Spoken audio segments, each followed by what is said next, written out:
Welcome, everybody, to the Broken Campfire podcast, greatest gaming and other media podcast that is currently on your feed, and that's all I'm going to claim. That you're listening to currently. Yeah. I've got a full house tonight. I'm Andy, and I'm joined by all of my friends, literally all of them in the entire world. John, Flask, Vito, and Greg. Hello.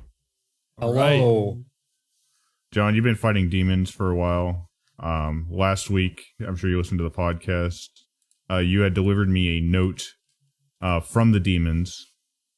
Oh, sorry. You had delivered me a note from your fight with the demons. You'd written a note. And the yet demons, it seemed like delivered it.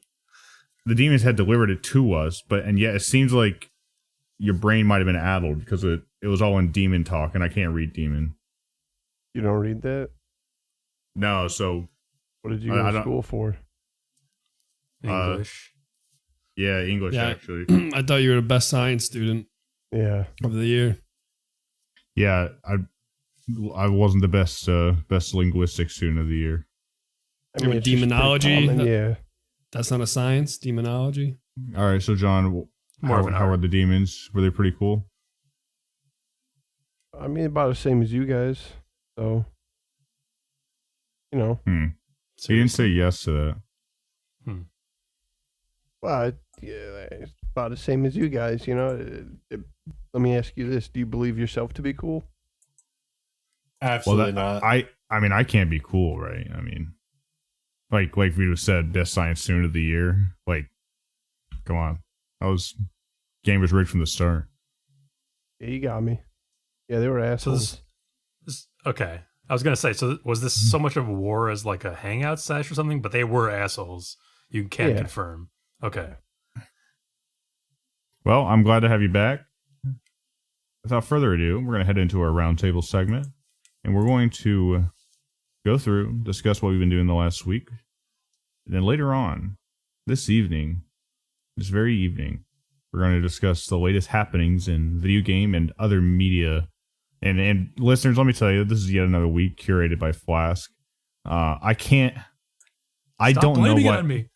don't know what he means by some of these headlines. LOL, said Goofy. LMAO. So Goofy's always saying that. It's just like it's kind of like his line. Catchphrase. We're all going to peep into Flask's brain a little bit later on tonight together. But first off, Greg, what have you been doing the last week or so? Are you continuing your World of Warcraft Final Fantasy 14 train? Yeah. We just... I'm going to never talk about that again, but just assume that I'm always doing that. Right. How about how about this? I'll let you know when something new stopped. Happens. I'll let you know when something new or incredible happens, and it ain't going to be anytime soon. And it's not going to stop. It'll never stop. Yeah, I love how he didn't entertain the when you stop thing. He just knows. I've done a lot of stuff, actually.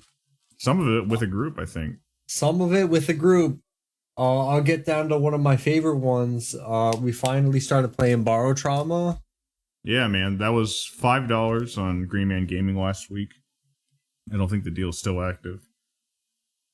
Yep, it is it's a 2D side-scrolling co-op like sub-game. And you just basically, you and your friends, y'all get in a sub together and you do missions together or just get killed. If you're familiar with Space Station 13 on Beyond, then it's you're a Diet friend Space of mine. Station. But also, yeah, it's Diet Space Station. And we hear about that as Space Station heads quite a bit. I think that like these certain games allegedly have Space Station elements. I think Barotrauma really is the closest I've come to feeling like I'm playing a solid version of that with a good UI and such. Though, you know, it only has something like 5 jobs as opposed to Space Station's 20 or 30 or more. Yeah. But yeah, we all I saw it was on sale for $5. I put it up. A bunch of us got on it, started playing it, and it's been a blast. We've had some horrible experiences, like horrible deaths, and other times we've just rocked it.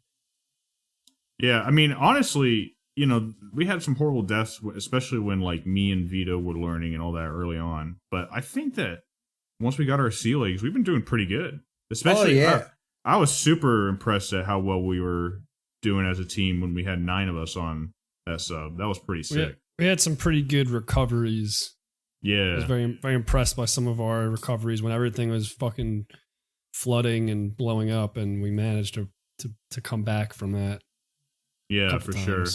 I mean, the most dire one in my mind was we were down going through what our captain Dustin was declaring was Nutty Putty Cave. Nutty Putty Cave. And just this like super tight cave, and we were in a fairly sizable ship. And I can't remember. So we had a power problem where whenever Dustin would like move fast and then stop, or we were firing a bunch of guns and then stop, we would very often short out all the junction boxes on the ship. And one of those moments happened, and we had a hard time recovering from it because Dustin was like at a spot where when that happened, he started descending like 1,000 feet at rapid fucking speed, and we crashed on the bottom of the fucking cave, and like half of us died. Like I think literally some people died on impact, and like more than half of us died drowning trying to save the ship. But eventually we recovered, and we were able to get the ship home.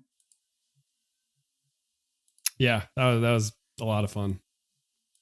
I find it funny how in ship video games, the helmsman is almost always the captain by default, by necessity, because like the captain can't just have a role of like overseeing things because that's not video gamey.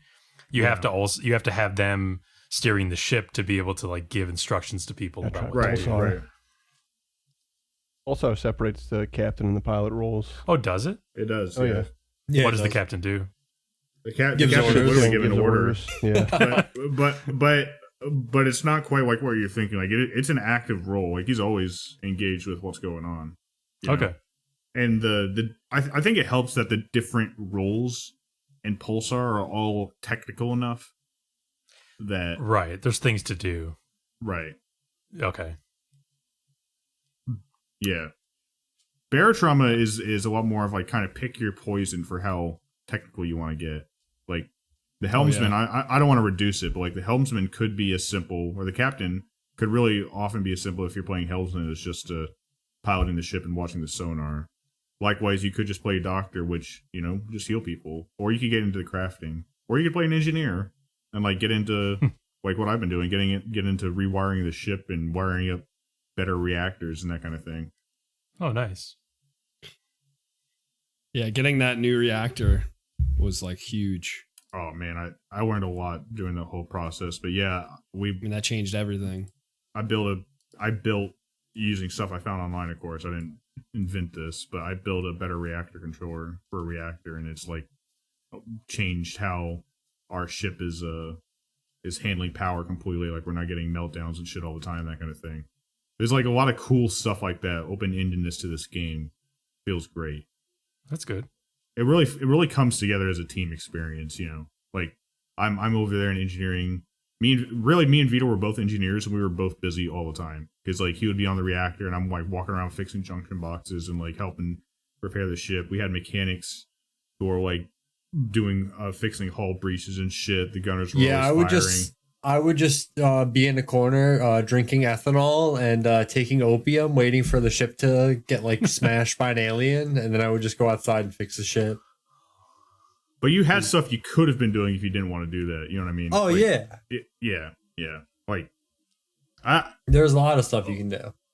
I'm kind of taking one of Greg's Roundtable. I didn't mean to, but I was really impressed because last year, or the year before, we played all together on a free weekend, and we did not understand how to play, and we did not do very well, and we all died many times, and it was not a fun experience. But I think recently we've been getting that experience of things clicking together, and I mean we played for like a solid like 3 or 4 hours with like 9 people. That was a great night. Would you say they improved the learning curve? I don't know if they improved the learning curve or it was more. I think it's been the same. It's just we're more experienced, and you're I don't know, learning it the whole way. Like we didn't really take the time to learn it back then. Yeah, like, I was gonna say like that's the thing. like back then it was a free weekend, so everybody got on all at once. We tried playing, and this time some of us bought it, and I would recommend if you're getting new to this game to try taking it slow. I didn't do the tutorial, but I hear the tutorial helps. But I just started with a 4-man crew, and we learned a lot on that 4-man crew. You know what I mean? And we did a couple nights of 4-man crewing, and by then I felt like I had a pretty good understanding of the game. And then when we did the 9-man crew, I still learned a lot, but I knew enough that I wasn't just fucking running around doing nothing. You know what I mean? Yeah. With our 9-man crew or whatever it was the other day, we had like pretty good communication throughout. Like I felt like Dustin's voice as a captain always cut through. And you know, he was kind of only relaying like important stuff. There was a lot of like role play happening, but it wasn't like that free weekend where everyone was just screaming. And you couldn't really. But still, there was screaming, but I agree with you. I think important information was conveyed, and like, you know, it's a fun role play game, but if you want your sub to last, you do need to man it, and everyone does kind of need to handle their role. And it's cool. When we needed gunners, the gunners were there. When we needed away teams, we had, you know, everything was organized nicely. I had fun. I loved. I was playing head electrical engineer, and Vito was playing my ensign. So we would lose power, and if I wasn't near the reactor, I would yell, "Ensign, where's my lights?" I love doing that kind of shit to Vito. Yeah, I loved it. a lot of fun. Ensign, I need power. I can just imagine Vito saluting furiously right now. Bad accident doesn't happen on the sub. We should do another round as bandits, and like every time we go to a station, just steal everything and take over the place. Yeah, we could do that. I'll be down for an evil run. How do you? I thought you were gonna say as Star Trek. You shoot them in the head, Vito, and just kill them and take their stuff. We should be doing that. Anyway. Killing NPCs is a toggleable option. It is on all of our games I think we played so far, but we've just been holding it together. I'm just saying, man, close up the ship, drill right into the side, let the place flood with water, wait a few minutes, go in, take everything, we're done. Easy. Easy $1 million. There probably isn't. I mean, will there ever I'm be sure more we tried that. rules We'll for get a our game head like blown that? off. Well, hang on. That's what I was going to ask. So, Greg, I understand Barotrauma is in early access, and it has been for quite some time. Is this a game that's always going to be in for early access? I'm asking you because you're the foremost Barotrauma fan of the Discord. You've been trying to get us to buy it for years. Yeah, I would say. I mean, I think it'll be in for a while, but I'd have to take a look on what their like roadmap is. But I can see it being like fully released soon. I mean, they just had their most recent update. What makes me nervous. Oh, go ahead. Sorry.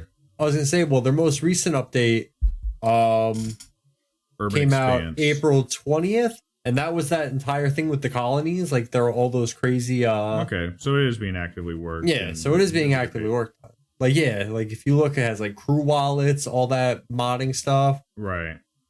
I guess my hesitation in saying all that was because I was able to buy it for $5, and then I learned it was early access after I bought it. Not because I felt swindled or anything, but it's like you don't typically see a MSRP, what is this, $25 game go on sale that severely while it's still in early access. Oh yeah, like they have a roadmap. They're like almost done with it. Yeah. They're 90% done with their items, 5% done with bases, or they need 5 more done with their bases. Okay. They're almost done with monsters, the end game. That's it.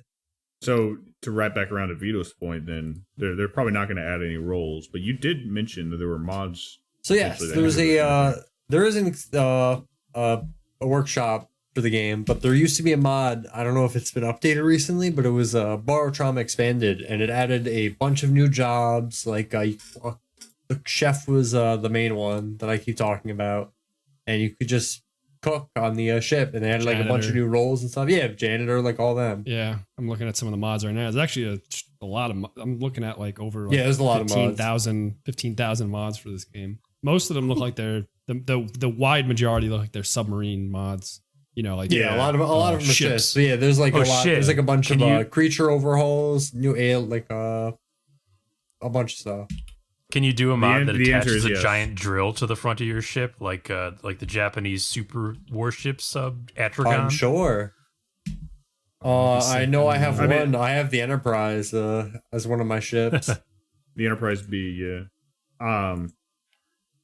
Well, and that makes sense because I'm probably not going to use this because I'm not going to get into the game like that, I imagine. But the game does have a fairly extensive submarine editor where you can it gives you all the tools to build your own submarine, including wiring it up totally by yourself. You know, if you want to try unique and cool wiring mechanisms and such.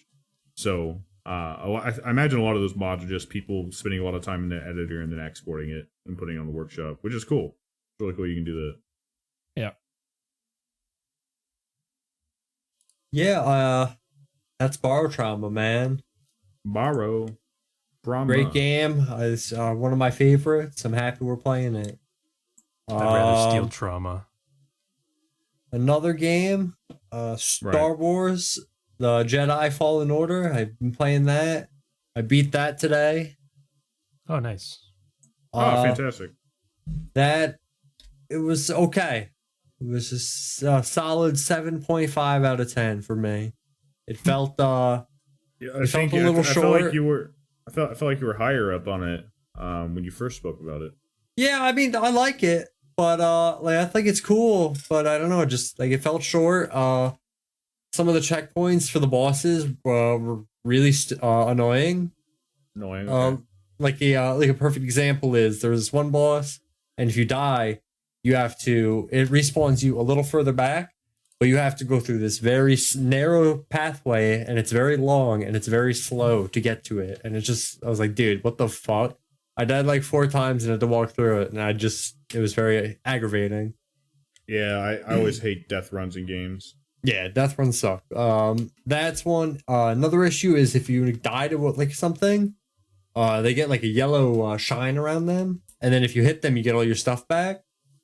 But what that shine does is it hides when they're gonna do their unblockable. So usually that just ends up getting me fucking killed. Yeah, you just gotta hit them, and usually they're blocking it. Yeah. Well, you know, I'm a Jedi master, so I had, you know, they tested me further. Well, so I probably just killed them. I think it was normal. Yeah. Oh, yeah, we played on a little bit harder. No, they asked me to do that, and I said no. That ain't happening, bud. Oh, you could have handled it, dude. No. What moral decision did you make about Ogdo Bogdo at the end of the game? Yeah. I like the Night Sisters. I think they're cool. No. We're talking about Ogdo Bogdo. I don't know who Ogdo Bogdo is. Don't change the subject. Is he that final boss of forearm the game. dude? He's the big...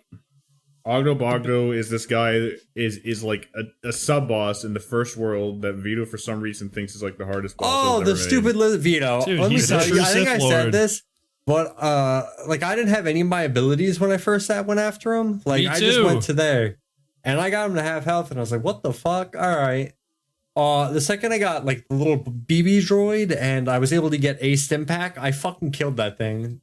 All I needed was a stim pack, bro. I wish I was on normal recording. difficulty. I really feel like I beat him on like my second try. Like I feel like it was not a big deal at all, and I was like surprised when Vito was like saying he didn't believe. I remember I even had to go back to the cave and prove that I beat him. It's actually not such a problem that above it are like 8 other ones, and they're all over the map. Nah, but those are regular ones. No, they're Ogdo's literally like the same. real. No, they're not the same. You're insane, dude. They're not. They look the same. No, what I really wanted to know nice. was did Ogdo Bogdo turn you to the dark side, or did you overcome him and his lure? I'm pretty sure I chopped him in the face a bunch of times. Okay, so you were light side then. Yeah, I was light side, I guess. Just like Kylo like Ren, the, he couldn't be redeemed, Flask. That's the point. Ogdo Good. Bogdo is irredeemable, just like Adam That is Driver. true. I thought you would have got a kick out of the final level. Dude, it was cool. Redeemed. I thought it was cool. He was like a good guy. No, but then he was a bad guy again, right? Wasn't he irredeemable? No, I'm pretty sure at the end he was like a good guy and helped. I don't know. What I really liked doing in that game was smashing up those big security robots, Maybe. and then hacking them and just having them beat up all the clone troopers. That was a lot of fun. Just watching. Well, them you get the do shit like your kicked out of droids, them. don't you? I love droids, dude. That is true. So that's cool. I love just force throwing people off of fucking cliffs. Did you know? I didn't know this until like the end of the game. But if you force grab somebody and then you let go without like pushing them, you like rush them and you stab through them. Yeah, but can you call forth such powerful force lightning that you kill NPCs and have to restart the level? I bet that's gonna happen in the sequel, dude. Because I was doing the second they gave me that double jump and those crazy dual lightsaber shit. Oh man, that was so much fun.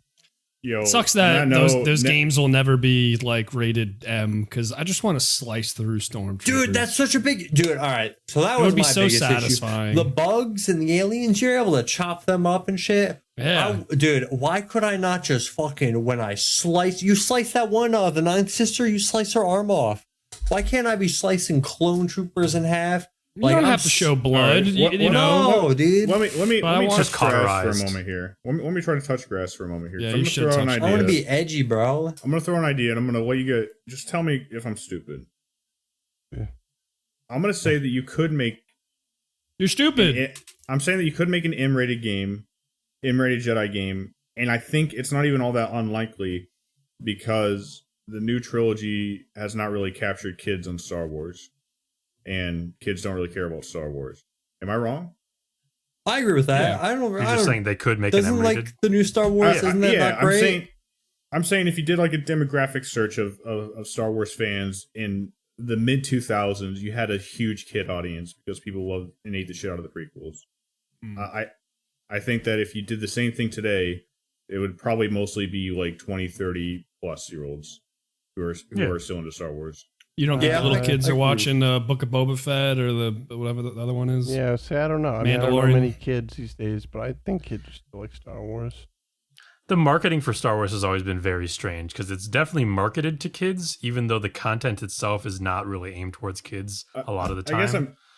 I guess I'm thinking about, and I don't know how widespread these are, but stories like Toys R Us and Target drastically shrinking the size or the section of the store they've always had dedicated to Star Wars, that kind of thing, because they aren't selling as much and moving as much. Right. Yeah, I don't know. But I don't know.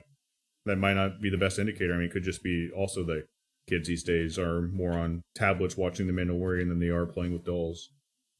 Yeah, I think there's an enormous demographic of like Star Wars and Disney adults out there who would be like, "Oh, cool! I get to chop people up and stuff in a video game." I'm just saying, dude. I guess I'll just have to do it in Blade and Sorcery. Yeah, yeah, dude. I'm just gonna go do it other places. Yeah, I'm gonna put the kid mod on. All right, I would. We'll delete that part. We'll edit that part out. I wonder if we do not kill kids. Just bleep it out. Just bleep it out so people can imagine the absolute worst thing you could have said. Just let people project for themselves what Vito wanted to kill. The bleep mod. Well, what do you mean? I am gonna find the worst mod. Which is called what, Vito? I don't know. The Order 66. I don't know. I don't know anything about Star Wars. You got to bleep. I just watched Kurt murder those kids. Kurt murder those bleep. He murdered them all. But yeah, that's Star Wars, man. Everybody, I recommend that game. It's okay. I'm gonna probably buy the sequel. You're looking for a game. You started 7.5 and you ended with I recommend everybody play this game. I mean, a 7.5 is not a bad game, to be fair. I'm not one of these fucking losers who's like, dude, if it ain't 9, I ain't gonna buy it or play it. The 6 is where I'm able. 6 is where I can put the brakes, and I'm like, I'm not playing that. Fair and 6 is all right. But yeah, it should be. Another game I have. My good friend Danny, he messaged me last weekend. He's like, hey, let's play a game. Let's buy a game. And I'm like, all right, what is it? It's like the Evil Dead game. And I completely forgot about this game. I was like, what the fuck? What is that? And he showed me it, and I instantly bought it. I was like, all right, yeah, sure, no problem. The only issue is it was on Epic Games, but whatever. Who the fuck that's cares? why I have not yet played it. Yeah, I was gonna say that's why I haven't heard about it. Yeah, exactly. But don't worry. I mean, we saw this at we saw the trailer at one of those. Shows. Yeah, I remember the trailer. I hadn't heard people were playing it. I would have, if you asked me, I would have said it was still yet. I to had be no released. idea it was out. Yeah, and that's something I would be give it a interested year. in too. It's probably going to come to Steam. It has crossplay, so we can play it then. But dude, this game is pretty fucking cool. I only watched the first 2 movies. I haven't watched the Army of Darkness one. Oh, dude, it's like or the it's TV like show. the best one maybe. It's the But funniest dude, one. this I liked it. I liked it a lot. It was a lot of fun. It's made by the guys who made that World War Z game, and it's a 4v1 game where you play as 4 survivors from you basically there's 4 versions of Ash from like the TV series, the 3 movies, and characters from those movies and TV shows and whatnot. And you're fighting one of 3 demons, and you're basically going around this giant map. You have to find 3 map pages, then you got to find the Dagger of Dargul, I think it's called, and the Necronomicon pages, and you basically have to, while this demon guy is trying to kill you, have to get all this stuff and do a ritual to seal the demon and escape So and It's not like get a murdered. Dead by are you Daylight. think? That's what I was going to ask. Are you? It's kind of like on Friday the spectrum- 13th, I want to say. That's what I was going to ask. In the spectrum between Dead by Daylight and Friday the 13th, you Friday think the it's closer to- 13th, yeah. Okay. But me and Danny been playing it. We only were able to play it the weekend because our schedules are like crazy different. But it was a lot of fun. It was a blast. That's sick. I'll let those. Been getting Yeah, good reviews. I think an average is around an 8, maybe a little bit higher right now. I appreciate you beta testing it for us for a year, though. Yeah, I was gonna say let Yeah. those Epic Game Store freaks beta test it. I'll be so good. So when it comes to Steam, I'll be able to carry you guys through matches. Nice. How much? What are we looking at here? We're looking at a $40 video game. Now let me edit that. Let me put a little doodad Asterisk. there. Asterisk. Yes, thank you. I did get this on Green Man for $30. Okay. So I But think it also has a single player campaign, right? it has single player missions. I've been able to complete. I believe there's 5 of them out now. I've been able to complete 2 of them. They are super fucking difficult, and they don't have checkpoints. So if you fail, like at the end, you have to redo the whole thing. I was just perusing some quick blurbs about the game, mostly positive things. IGN gave it an 8 out of 10. They had a pretty good review. They did mention that the single player campaign was, I think, quote, a distracting mess. They had high praise for the multiplayer, but they seemed to not think at all multiplayer of the is single where player. it's at. I love running. I like running around as Ash and just punching the shit out of fucking demons. Yeah, I'm watching Deadites. some clips now. I like how visceral things look. Yeah, Like it's the blood crazy. going You have everywhere. crazy executions you can do to people. You have like everyone has like abilities. There's a bunch of like weapons all over the place. One of my favorite things, and this is kind of just like a miscellaneous thing. But Ash, when he kills someone, he goes, "Hey, evil, why don't you kiss my butt?" And it just fucking the way he says it fucking cracks me up every time he says it. I don't know how I feel about this budget Ash though. Like it's clearly not Bruce Campbell's resemblance. Is Campbell You don't playing think it? so? Why wouldn't it be Campbell's resemblance? I think it is. It looks Is that like Bruce him. Campbell? Is it the old version of him? You know who Maybe Bruce you're Campbell looking is? at a different. Yeah, I don't know model or what something. you're There's looking different at. models. There are Ash different has character always models. looked like Bruce Campbell because he is Bruce Campbell. No, Yeah. I'm saying that I didn't think that this guy. I'm Can you maybe post maybe your, maybe what this you're is a looking bad at? pose, but I was saying this looked like a Bruce Campbell knockoff to me. Hang on, I'll post it. Yeah, post. I know that Ash is Bruce because I Campbell. know That's what I was Ash saying. has Looks some like him in skins. this picture. Yeah, it's Ash in the middle. No, that looks like him. Yeah, that's him. Yeah, that's Just him. a video game version of a young Ah, that Bruce definitely Campbell. looks like him. Yeah, I mean, that's obviously it's him. a younger one. It's an Evil Dead Maybe 1 I'm and 2 just- when he's probably in his maybe 20s just- or so. Maybe it's When I not think- the best. When I the think Bruce best Campbell, recreation. the first I have seen those movies. When I think Bruce Bubba Campbell, Hotep? I think of Burn Notice first. So maybe that's Well, I mean, he's in his like 40s there, Yeah. right? Or 50s. I don't know how Yeah. old he is now. no, that's fair. Okay, so and is it him doing the voice? Do you know? I don't know. It sounds like him, so I bet would it is. assume. I mean, I don't know, but it seems like something he would do. Yeah, He I, was- I mean, He's I know always he's done super his into the voices. franchise. Yeah. I was like, doesn't he love Evil Dead? I would He be does. doing all that shit. But So let yeah, me man, ask, it's awesome. um, Yeah, boys. You said there's like a demon that you have to fight. But There are like, three so are there? demons. Okay, so are there multiple Deadites that you were like running around Yes, fighting? so there are 3 Deadites. There's the fat lady from the original one. There's the one played by necromancer Ted from Raimi. maybe. There's the necromancer. I don't know about that. I'm not 100%. There's the necromancer from Army of Darkness.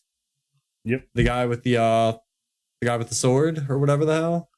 The evil Ash, Like the turns evil into, knight. like, Yeah. Okay. Yeah.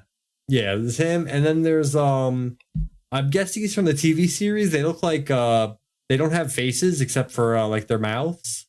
And Oh look, yeah, okay. So that's a proper demon from the TV show. Yeah. Yeah, all right. So there's basically It's a those particular 3 dudes, demon. and they have their own like special abilities and shit they can do. And they basically, I'm not 100% on what they do because I haven't played them or tried them out. But they like go around, they level up, and the stronger they get, or as time goes on, they get stronger, and they can kill you. Okay. Me and Danny have had games where we've just stomped them, and other games where we've gotten the shit kicked out of us. If I remember correctly, the fat Deadite is actually the wife of the professor who found the Necronomicon. I may be misremembering that, but I think that's the case. Well, I know she funny. has this really gross move where she grabs you and she breastfeeds you. And there you it's go. fucking gross as fuck, dude. But it's fun. I really don't have much to say on it because I only played it for like 2 days. But I had a blast when I played. That's good. I will await it. You got anything else, got? Gregory? Give me 1 sec. I want to look through something. No. Well, I know you're not done. I have my One Piece update. Woo! Shit, dude. That's what I wanted to talk about. John, since you're here, I want you to know I've gotten very far in One Piece. I am now on episode 239. That ain't bad, dude. That ain't bad at all. I've had my last few hours watching One Piece have torn me apart and broken me as a man to my core. I don't know what's gonna happen to the One Piece crew. Oh no. Everyone should watch like One I said, Piece. You're at a really good point. I mean, obviously, I think the whole show is great, but you are definitely at a high point in the series right now, and you're going to be for the next 200 or 300 episodes. Hell yeah. Did he finally get to the part? I saw this part, John, where Luffy died. Where I didn't see Luffy die. I was watching the aftermath of Luffy's death. No, he's way past that. And then I stopped watching because Luffy came back. No, that's like episode like 100 or something. He's way past in where we're at. Alabasta? Oh, yeah. Yeah. Oh, yeah. Someone got kicked off the ship. It's a rough day. It's rough for the One Piece crew, for the Straw Hats. How many pieces? One Pieces. Oh, okay. One Pieces. Oh. Only one. All right, Greg, you got anything else? I think that's it, right? John, what else do I have? No. Shit, what else do I have? You know, I constantly monitor my friends' achievements. Seems like you were playing Deep Rock today and you didn't want to say nothing. Oh shit, dude! Weird. You don't play Oh, with us. dude, he's been. Hey, that's not true. He was playing with us the other night. 4K. All right, I will say. All right, I'll talk a little bit about Deep You got Rock. 3 achievements today. Let me tell you. Hey, he was God. when you played with us and you had a friend over. All right, so let me say, he was playing with us before he went to bed. So I played with them when they had a friend over, and John, let me tell you, Vito was abysmal. He was saying, Andy, back me up here. Vito was asleep at the wheel. He's like screaming at people, making them pay for drinks. We're like, whoa, man, relax. And he's like, pick a mission already. Vito was high energy. Look. I'm just gonna say, when we start a mission and you invite me, I expect there to be beers on the bar. I mean, I know if John was in the room, there'd be beers on the bar. That's all I'm saying. That's so John, you mean your reward for never being the guy that gets people together and for never hosting the game is that you get free beers? I don't think so, Bao. Well, and I don't want to say this. If you come to my house, if I host and I invite you over, there's beers on the bar. I didn't want to say this, but, we did play a little bit the other day, and after every mission, we'd be in the escape pod, ready to start the next mission. But there would be one dwarf missing, and we'd hear, Hold on, I'm getting something to drink. Because I had to drink in real life because there's no beers on the bar. That's why I had to make up for it. So yeah, we had a really bad time. We died twice, and I was like, I gotta go. I don't know. I gotta go to work. Blah blah blah. So today I was like, dude, I want to play some fucking Deep Rock. You know, do some missions so I can play with the boys and have some cool stuff. So I did that. I played a bunch of missions. I got my new crossbow weapon. I promoted I think that shit's fucking cool. I love that. It looks really customizable. You know, you can make it like a fire, ice. Yeah, sludge. I have a I don't have all the upgrades, but my upgrade I have now is I can mind control a bug, and then all the every other bug will attack it and kill it. That's really cool. But it's cool. I did that. I promoted my scout. So I now have I got a promotion finally.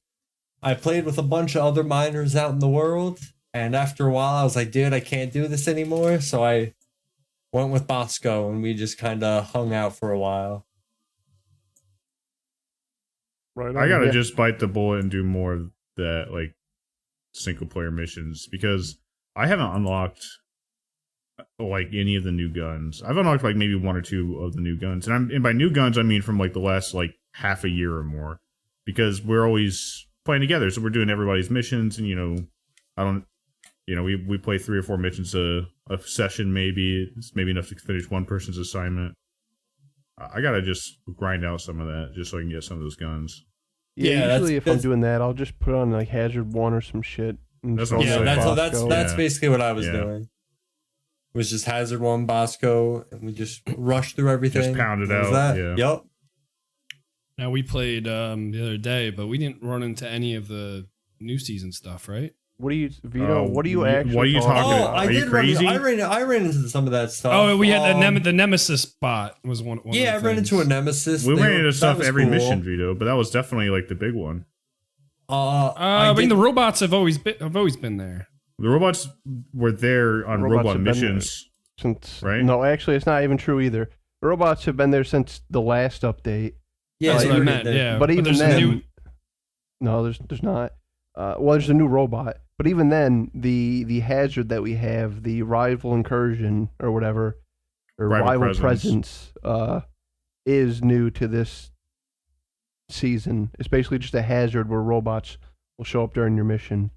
And then, the Nemesis is like the new boss this season. There was another boss, right? No, we had fought that one before. That's actually Greg. I was looking at his achievements. It was Betsy. It's just like the. Oh, okay. The big D. I don't know. You know, that was another thing. Vito seen the boss and he freaked out and he was like, "It's some sort of hybrid plant robot monster." Yeah, dude, that thing. Yeah, that showed up, and I just unloaded on that Betsy. thing. It's a robot Molly. that has it's Molly with a gun on it. It's Molly with a gun on it and 2 plants on the side. You beat him, and then you can he's your buddy. Shoots grenades. He's your buddy, yeah. Greg beat him. He's fairly rare, but he has been in this since the beginning of the game. Yeah. We did have a rare moment. I think I looked this up, and I think it's like a 2% chance in a mission. We had a dreadnought show up. Are we sure that was 2%? And maybe it's not bumped up. Positive. Because I believe I don't know, actually, don't I don't get me know if it wrong. bumped up. But I know on the wiki, I believe that like stat's 2%. real. Because before this season, it happened to us literally like once, right? Like where we had a dreadnought in the middle of a mission. But even then, I think it was a deep dive, so we just thought it was scripted. The very next day that we played, that happened to us again. You weren't there, John, but like. Maybe they did beef it up for that. I can't speak to that, but I know on the wiki when you look at like the creatures or whatever, it is supposed to be like a 2%, something like that. That's crazy. Yeah, so if you don't, Flask, maybe if you're not following along, what we're talking about is that missions sometimes will have you kill this boss type creature, but also there's a 2% chance for this boss type creature to just show up on any mission and fuck your life up. A rare shiny encounter. One thing about the rival presence, I think I noticed the way it works is that the rival presence often seems to be triggered by actually doing that mission's objective, which was on like the last season, where like if you pull an egg you might have a robot boss spawn or something. Like that Betsy spawn when we pulled that egg. You know what I mean? Or at least that's the way it looked like to me. I don't know if somebody triggered it elsewise. Yeah, and I wonder if the missions we were doing, because we were doing weapon missions. Exactly. Yeah. Yeah, I That's what wonder was if gonna those say. had like it's a certain number of, because we got 2 nemesis in that one mission. That seems like too much of a coincidence. I agree. Yeah, it's Deep Rock. Great game. Deep I mean, Greg, Rock. I think that ties you up. That's it. I'm done. Unless somebody Maybe- else has maybe something one of the I want longer- to talk about. Maybe one of the longer roundtables that Greg's ever had, but it was a good one. We had a lot of It was great a monster discussion Greg. Big one. Oh my god. there. It's right. We'll temper Greg's great roundtable with a Vito. A palate cleansing Vito. Palate cleansing's not the right word because it's more like palate ruining, but yeah. Yeah, I haven't really been up to too much. In fact, I think we talked about everything. Played some Deep Rock, played some Barotrauma. Been playing Hades still. I'm just gonna keep going with Hades until I fucking Drop dead. Well, I definitely want to. I need to get to the epilogue of the main story. That's one. And then I want to do all of the little complete all the little side quests. So I think I just recently. Spoilers for Hades until 4432. They're not even completed actually, but I did the main thing in Orpheus's quest. I freed him from his contract. Nice. What about Achilles? He just asked me to find his contract. Gotcha. So, all right, yeah. And You're doing then stuff. I did the thing with Nyx and Chaos. I opened up that little I don't know what the fuck you call it, the bridge to Chaos in the administrative room. Yeah. So she could visit Chaos. If it's not clear, Flask, you should spoiler this discussion. Oh, yeah, sure. I mean, I don't know. So it's just mumbo jumbo. Well, I mean, if you're somebody who's Yeah. playing Hades, and this is not just mumbo jumbo, depending on where you're at. I mean, sorta, but I mean, I guess you're right. I don't care about spoilers at all. Oh. I'm just saying, like, stuff like contracts. I kind of picked up like, No, okay, so that's how the I- side quests work. fair enough. I didn't get to that in my 40 hours of playing. Kind of like playing the Binding of Isaac. I mean, like, I seen Dad. Yeah, it's but like, this okay, is who narrative cares? stuff.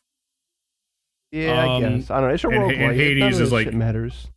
But okay, I mean, I feel like Hades is definitely like different, right? I mean, it won like best writing of the year or something like that, didn't it? I think it won the writing for kind of just like the moment to moment talking. None of like the stories or side stories I thought were that. Yeah, the stories wait, you themselves. put it I spoilers, but didn't it's mean literally to just start a whole this. discussion. It's like, hey, I'd like to It's like talk saying to I this killed person. Hades. Yeah, exactly. Well, no, I mean, you like you said with like Achilles, it's like, hey, I'd like to talk to this person. You're like, okay, All right. and then you play like 10 runs, and then you let them talk, and then that's it. Yeah. No, we should throw a spoiler tag on there though. But fucking I banged Meg and my stepbrother. Nice.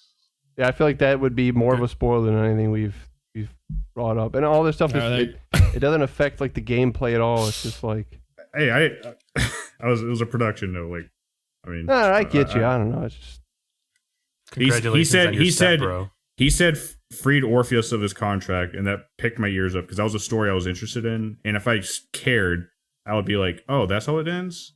And I just emulated that onto a listener who might actually be playing and cared. And I said we should do a spoiler. That's all that was. I don't disagree with anything you said. Just talk about my progress. Forget all the spoiler stuff, but there is still like more to do apparently with these like side quests. Like I did that with Orpheus, but I could clearly see that there's, if I go to my relationship with him, that there's like more hearts to go. So there's just so much shit in this game. It's ridiculous. I need to ask John a question real quick, actually. So I feel like Vito playing the game for so long a time, like not necessarily the amount he's actually put in, but so long a period of time, has skewed my perception of like how long this game is supposed to take.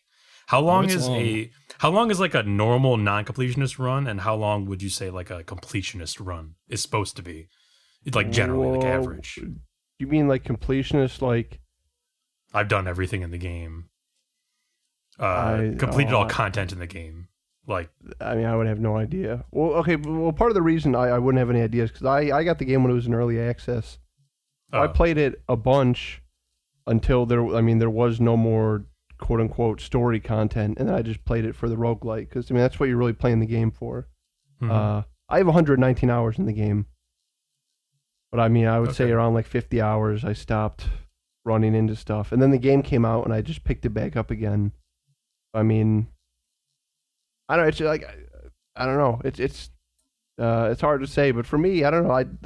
I know I won awards for that shit, but like I didn't really care about any of that stuff at all. It's just a really solid like roguelite mechanically game.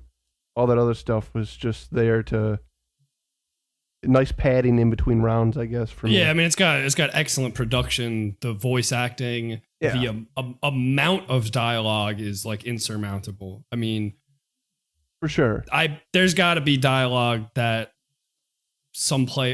the player base hasn't even uncovered yet. I don't know if that's true or not, but I would not be surprised at all because there's so much situational dialogue. Like, oh, if you ended up in this room with this boon and this person was there and you did these three things, and then like there's a fucking dialogue line for that. Right. It's pretty nutty how much content is in the game. But I think the game's credit, if it didn't have any of that, or if it wasn't voiced or whatever, I still think it would be a top tier roguelite just on the gameplay, which is definitely. For sure. I can't comment on if I would still have played it and loved it as much, but I will say that all of that extra stuff is what I think that's what's keeping me coming back, because there's a lot of roguelikes that I'm just not into. Oh, we'll talk about it on your roundtable maybe a little bit. You suck at Rogue Legacy, dude. I think maybe. Yeah, I don't know. Yeah. I loved Hades. I thought it was a great game. I think I didn't get hooked onto it, at least not yet. There's always a chance, as much as Vito has. I think for me, the big thing for that is run length. I wasn't a fan of how long runs take in Hades. Long. But that's not a knock on that game, because it's just my taste. My favorite roguelike is Spelunky 2, where it's how long is a run in Spelunky? Well, they die often, so usually like 30 to 40 minutes. Seconds. Yeah. It could be really. It's a game that's not even unfair to say. It's a game where you are just dying a lot more, so often it can take just a few minutes. But if to beat the game could take 20 minutes maybe. Gotcha. Because the runs in Hades are not. I get what you're saying. Though. They're not. I didn't think they were super long. They're when you're starting off 45 minutes. If you get to the end, you in Hades. You're pretty much always going to get to the end if you know what you're doing. Right, that's what I was saying. I guess you're not gonna die as often as you would in a game like Spelunky. I suppose. No, Spelunky no run is guaranteed ever at any point. Yeah, no, definitely is. Yeah, and Hades, obviously when you're beginning, you're gonna hit walls. But yeah, once you get to that point where you can beat spoilers Hades, you're more or less gonna be able to do it most every time. You're going to be adding challenges or skulls, and maybe they'll set you back once or twice, but they're not going to set you back in the first round. You know what I mean? You're going to probably lose to Hades or something, at the very end of the run. So normally, the runs are 30 minutes, could be 40. Yeah, I really like the natural progression in the game of like your power. You're upgrading your abilities like in the hub world, so you're going to get stronger, but also you're going to get better at just creating builds and better at the gameplay, because like when I first started off, or even for like those first couple months, like I couldn't even believe that there was like heats in the game, and then as many as there would be, like you could go up to like 32 or something like that, because already the game was hard. But now I'm up to like heat 8 is like the highest heat that I have on a certain weapon, and it's not that hard. It doesn't feel hard at all, actually. Like you kind of, your abilities increase.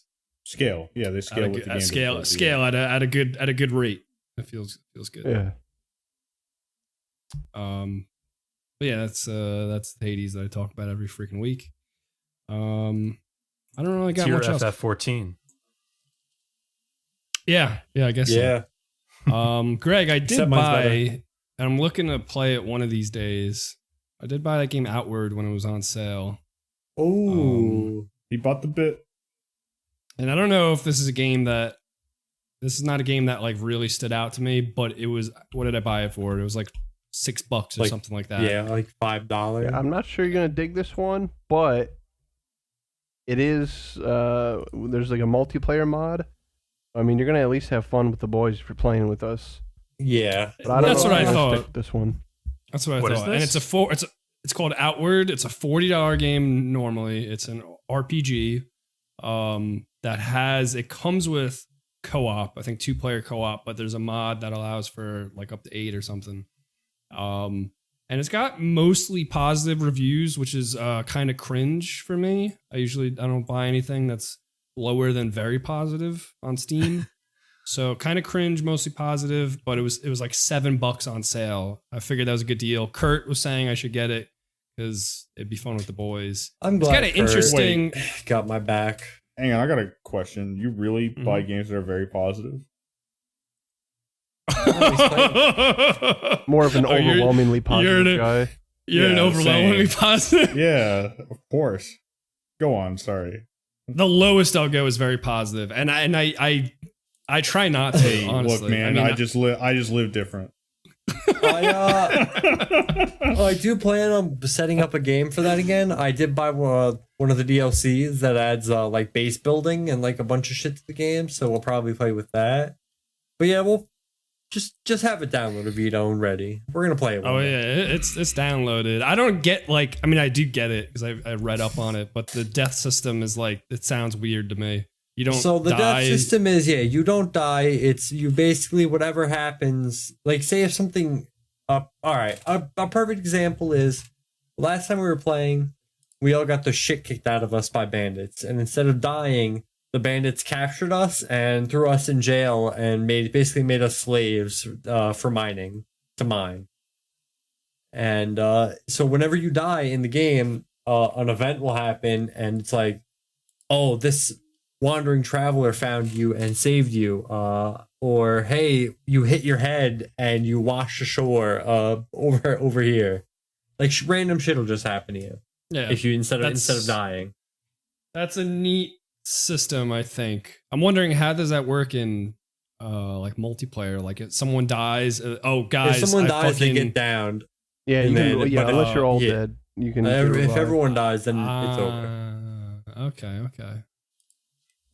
Yeah, so I guess we'll see how that goes. Yeah, and I believe the definitive edition of it came out fairly recently. Yep. If you had It's, both DLCs, you got a free upgrade for that. So I got that also. Cool. Oh, sick. So That's that was a sick. That was a sick deal. And that man. adds like Yeah. a bunch of I think new stuff also, like new dungeons. Nice. Sick, dude. Cool. So that'll be cool. What else you got, Vito?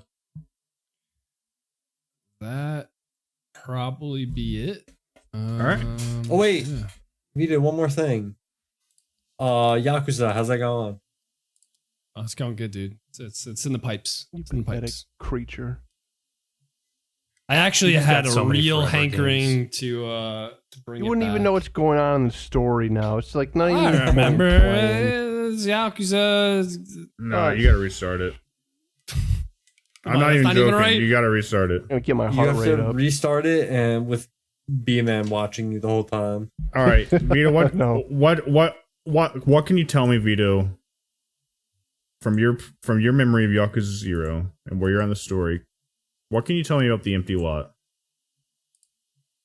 The empty lot is Empty dummy. like the key to fucking like owning the city. It's like the last piece of property that isn't owned by any of the major families, and it's owned by an unknown person who I think I know at this point who it is. All right, Who do you you- got us. That's pretty Who good. do you think it is? That is pretty good so far. I'm just gonna take the bit for. I mean, I think I was told it's fucking robot arm guy. I could be wrong. I you know what? I gotta play the game to jog my memory a little bit, but I do remember the stuff. Nah, you are. I'm not senile. You're. It was more than I'm I not- thought you were gonna remember. Yeah, you definitely know it more than I thought. Vito got you guys. Damn. You Yeah, did. yes. He did. He did. Hey, you earned the right to not have to replay that game to the current point. Thank you. God. I'm so fucking glad. I love I will. It's 10 hours. I'm 10.1 hours in. I don't want to fucking redo that. That was an important answer that you gave. Oh my God. And the fucking game starts off so slow. It's such a long. It does. Long. Dude, but when it turns up, it turns up. Excuse me. I can't argue that. It was thrilling the entire way through. But that being said, but you have to play tutorial 3 and you have to play like Yakuza 3 or 4. No. Those are fucking slow startups. Yeah, fucking I'm kidding. I'm just being obtuse, of course. Yeah, and I think most of the Yakuza games have that vibe. Takes usually around like what, chapter 5 or 6. You're finally out in the open world, and there's a lot of sub stories to do and that kind of thing. Yeah. Fucking Yakuza is in the pipes. Elden Ring is in the pipes still. Don't worry. You're gonna get Vito's Elden Ring review. Elden Ring ding, dude. Who cares about it? Just just put it on your calendar. What today's May 20th, 2022. So May 20th, 2024, Elden Ring review. Hold up. Save the What date. did you say? Paradigms in the pipes. Yeah, what's up with that, dude? I got 20 minutes of playtime. I'm working on it. it. The beatbox plant. You didn't want to keep going? I'm working on it too. James down, dude. Tunic is in the pipes. Lost in Random is in the pipes. What the fuck, dude? Marvel's Guardians of the Galaxy. Guess what? In the pipes. I feel like these pipes are gonna clog, man. Fault. No, it ain't your fault, dog. No, we got good plumbing in the pipes. Hey, I want to be clear. I really, really like Guardians of the Galaxy, and I thought you were gonna say you really, really like going on break. I was like, that was a good segue, Andy. I have the best segues. I have been holding off finishing it purely because my friend John has been fighting demons, as we discussed, and I wasn't going to disrespect him for. Because incidentally, John just watched me play most of the game so far. So I'm near the end. You are? Yeah, you're close. I think I'm near the end, yeah. Wow, that's so good / cowardly of you. Hey, but you know what? I hate taking breaks, so I'm going to fit in my roundtable real quick. If you're done, Vito. Yeah. Yeah, he's done. He's done in more ways than one. I'm setting it really low. I said yeah. Yeah, okay. Because I've talked about pretty much all I've done in the last week, other than a few points. I've played Bannerlord 2, which is somewhat fulfilling, and dude, I bought that game on early access. Came out. Oh like my 2 god! Years ago. I played dude, it again. That was a long time ago. I enjoy it as like a mindless experience, and like the tactical combats and that kind of thing are fun. The actual business of playing a game I found to be less fun now than it was 2 years ago somehow, and I can't quite put my finger on why. Probably a lot of it is that like the game feels like the exact same game I was playing like 2 years ago, which I know they're working on stuff in early access, but without being too close to the community, I know the community is frustrated by the speed of updates, or lack thereof, and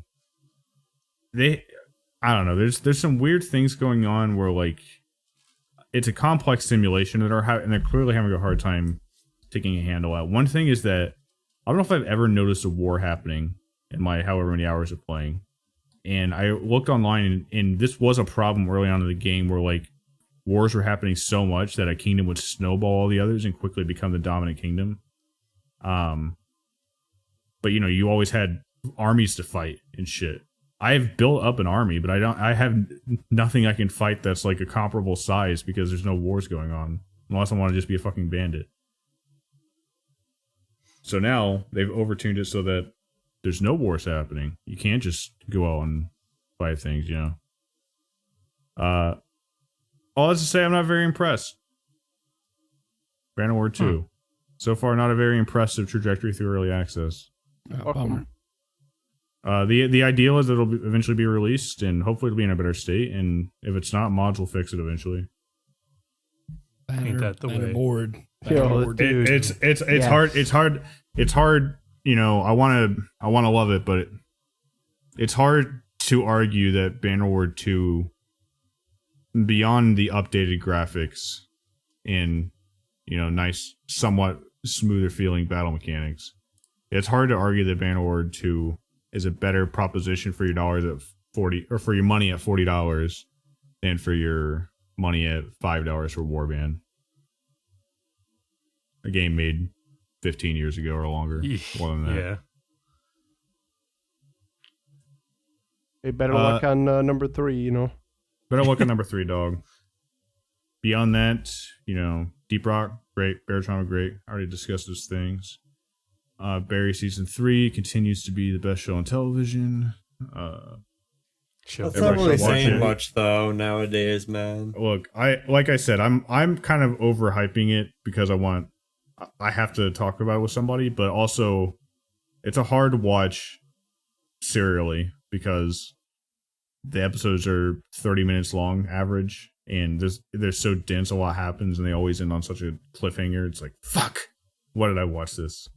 I mean, I love the first 2 seasons, and I think I'm the most recent one to watch it. I picked it up, I don't know, a couple months ago or whatever. I don't remember exactly when.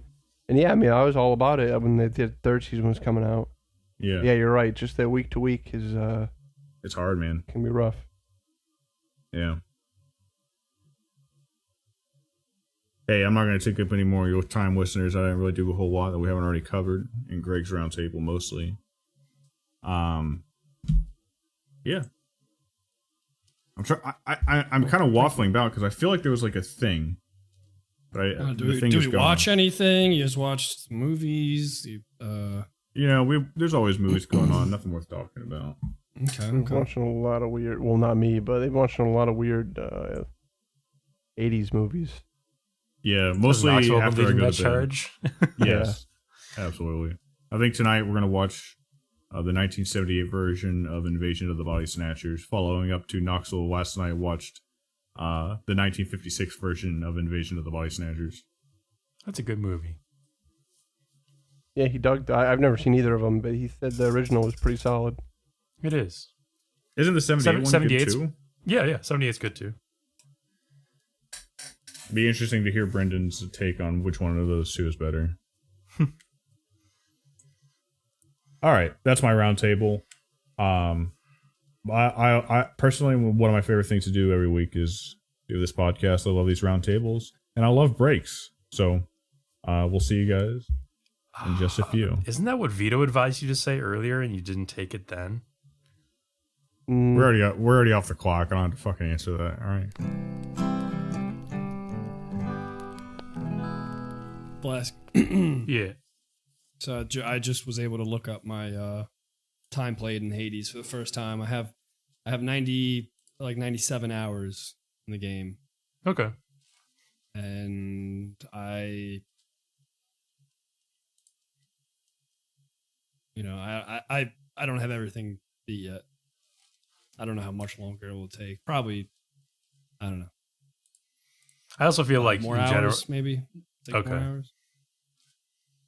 I have no idea, honestly. No, I mean that's not even true. There's always gonna be more to do, but as far as like the main story stuff, probably like 5 hours. Okay. My guess. Well, the site How Long to Beat said it claimed based on 4.5 thousand, confirmed beats that main story 20 something hours, main plus extra around just under 50 hours. And then completionist at around 100, which seems fairly accurate from what you guys have been saying. I mean, like averages I guess I'm wise. below the average end because I think for like a completionist run, I'm still a little far off. Well, I'd be interested to know what they mean by completionist. Well, yeah, what do they mean by? I would say 100% is of like the do content all the in the game, I guess. Yeah. Well, like what? Like with the roguelike, what does that mean? Like beating every?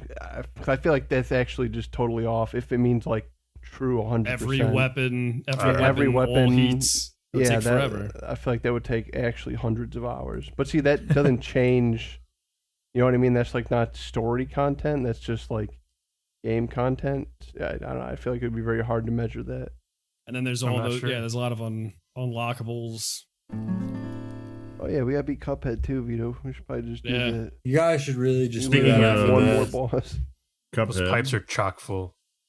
Maybe that Welcome will everybody back. loosen Welcome the back, pipes listeners, up. and John. Hello. Hello. Listeners and John. Your roundtable though, I've heard Cuphead talk from Vito, and I've heard Cuphead talk from John, and yet I have not in a while heard Cuphead talk from Vito and John, and it's because you guys don't have anything to report. But I want a commitment from you guys. Together, at the same time, are you guys going to have this game beat before next pod? You heard me talk about the pipes like not 10 minutes ago, right? I did talk about the pipes. You know, he's got a lot of Mentioned the games. He's pipes. got to beat Yakuza. He's got to beat this. Got to beat that.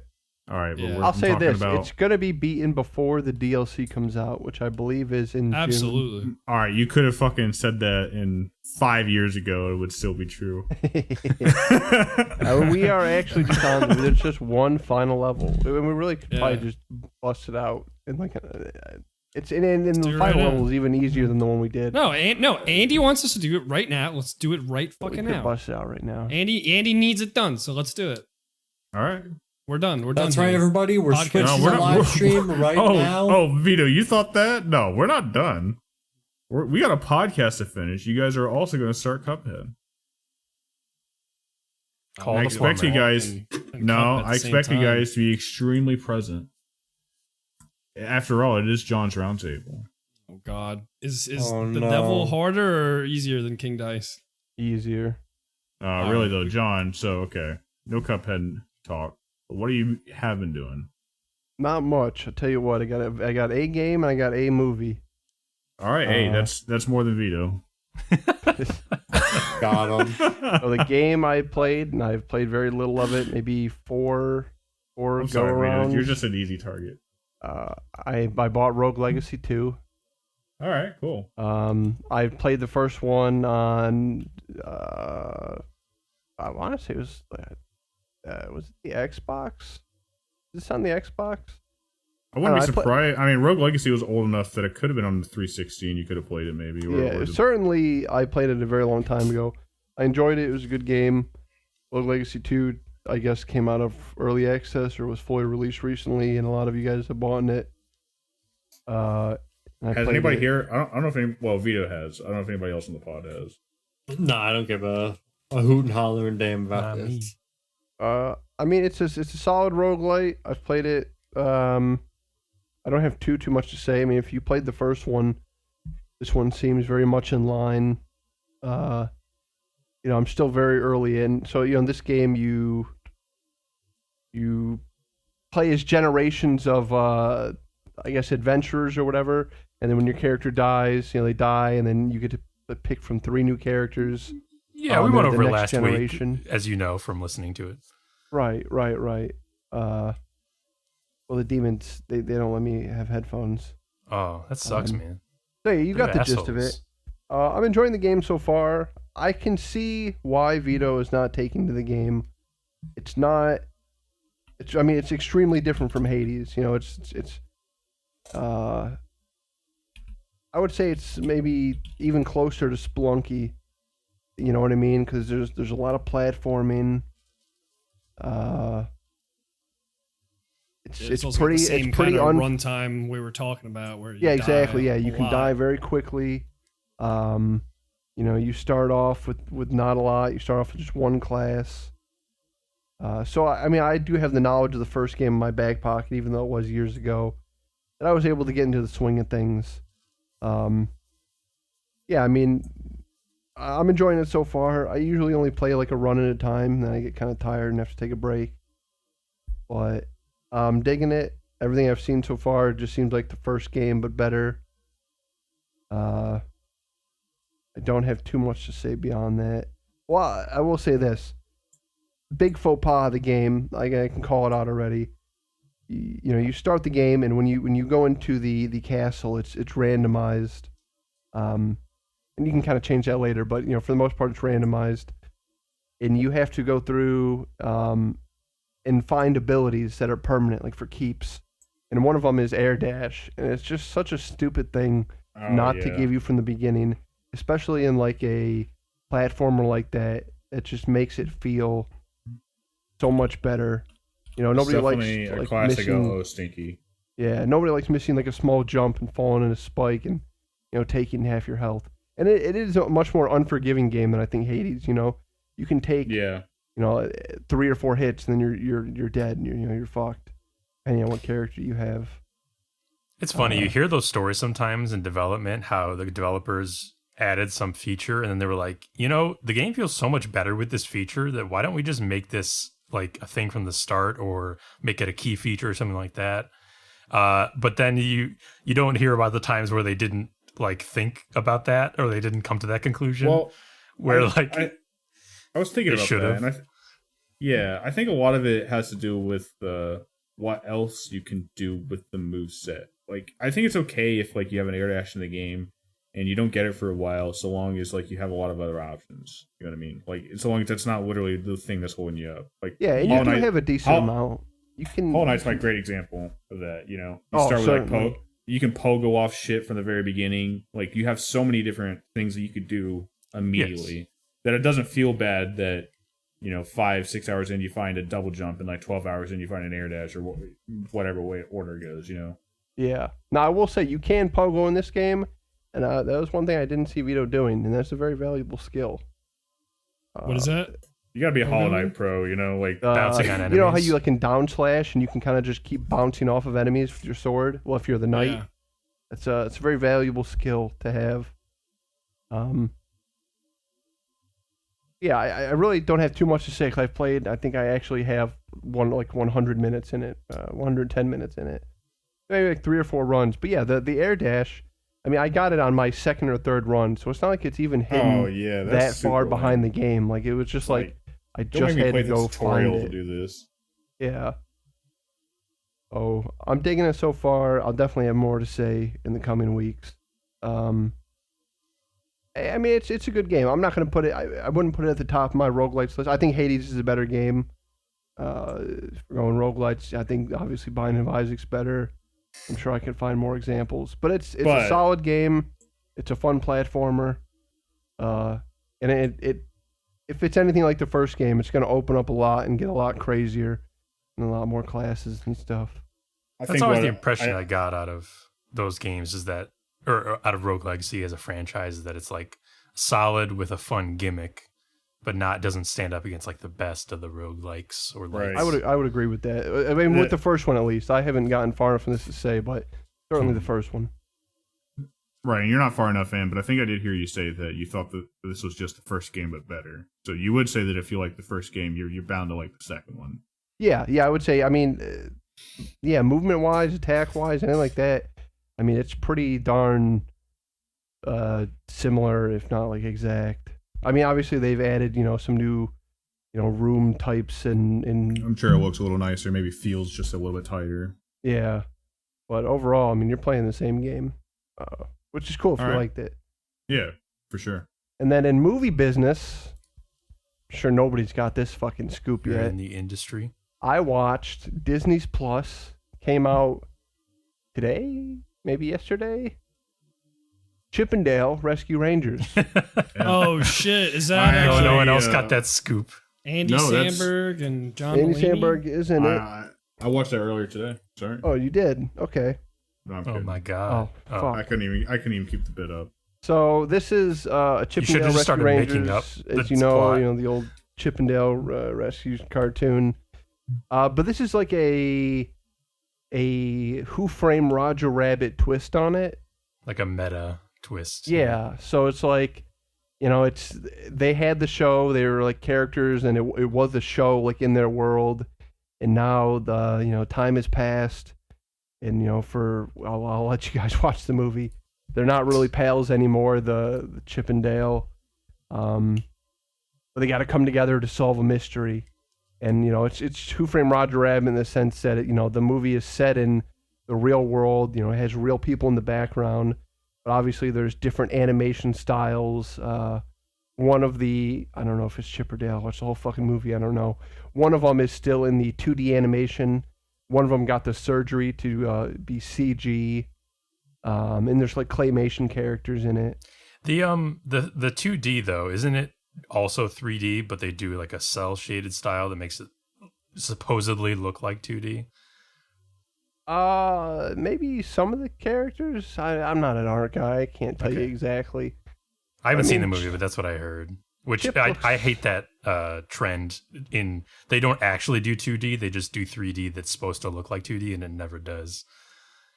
Chip doesn't look too bad. I think it's Chip. Okay. Yeah, obviously, I mean, you're comparing they to all look Roger great. Rabbit. It ain't that. I mean, that's just a total classic movie. Yeah. But I will say, I was... oh, yeah, that's 3D, that picture that was just posted by Vito. Yeah, I was going to say that. That is 3D. Like 3D. Let me see Cell which one you shaded. posted. Yeah, that might... he doesn't always look like that. Sometimes it looks better. Okay. Yeah, I don't know, maybe for certain angles or whatever. But anyways, I give it a solid 1 thumb up, 1 thumb, like 45 degrees. I mean, obviously it's a. I did enjoy it. There's some funny stuff in it. There's some gags. If you want to put a spoiler tag up. Putting a spoiler tag up for Chippendale Rescue Rangers until 1/17/35. You know, there's a point in the movie where they're at like a Comic-Con, and like it's a bunch of washed up like cartoons signing autographs, and across from whatever the fuck chipmunk it is, they have Ugly Sonic, like the Sonic that they were originally going to use from the movie, his teeth, and they call him Ugly Sonic and stuff, and he's like, "Hey, you never know, one little thing, I could come back on top." There's a bunch of gags like that. What studio was this?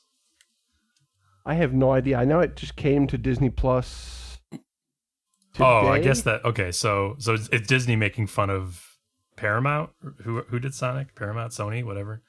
Maybe, yeah. But I mean, there's tons of characters, and the plot of the movie is that somebody is kidnapping cartoons and doing reboots with them.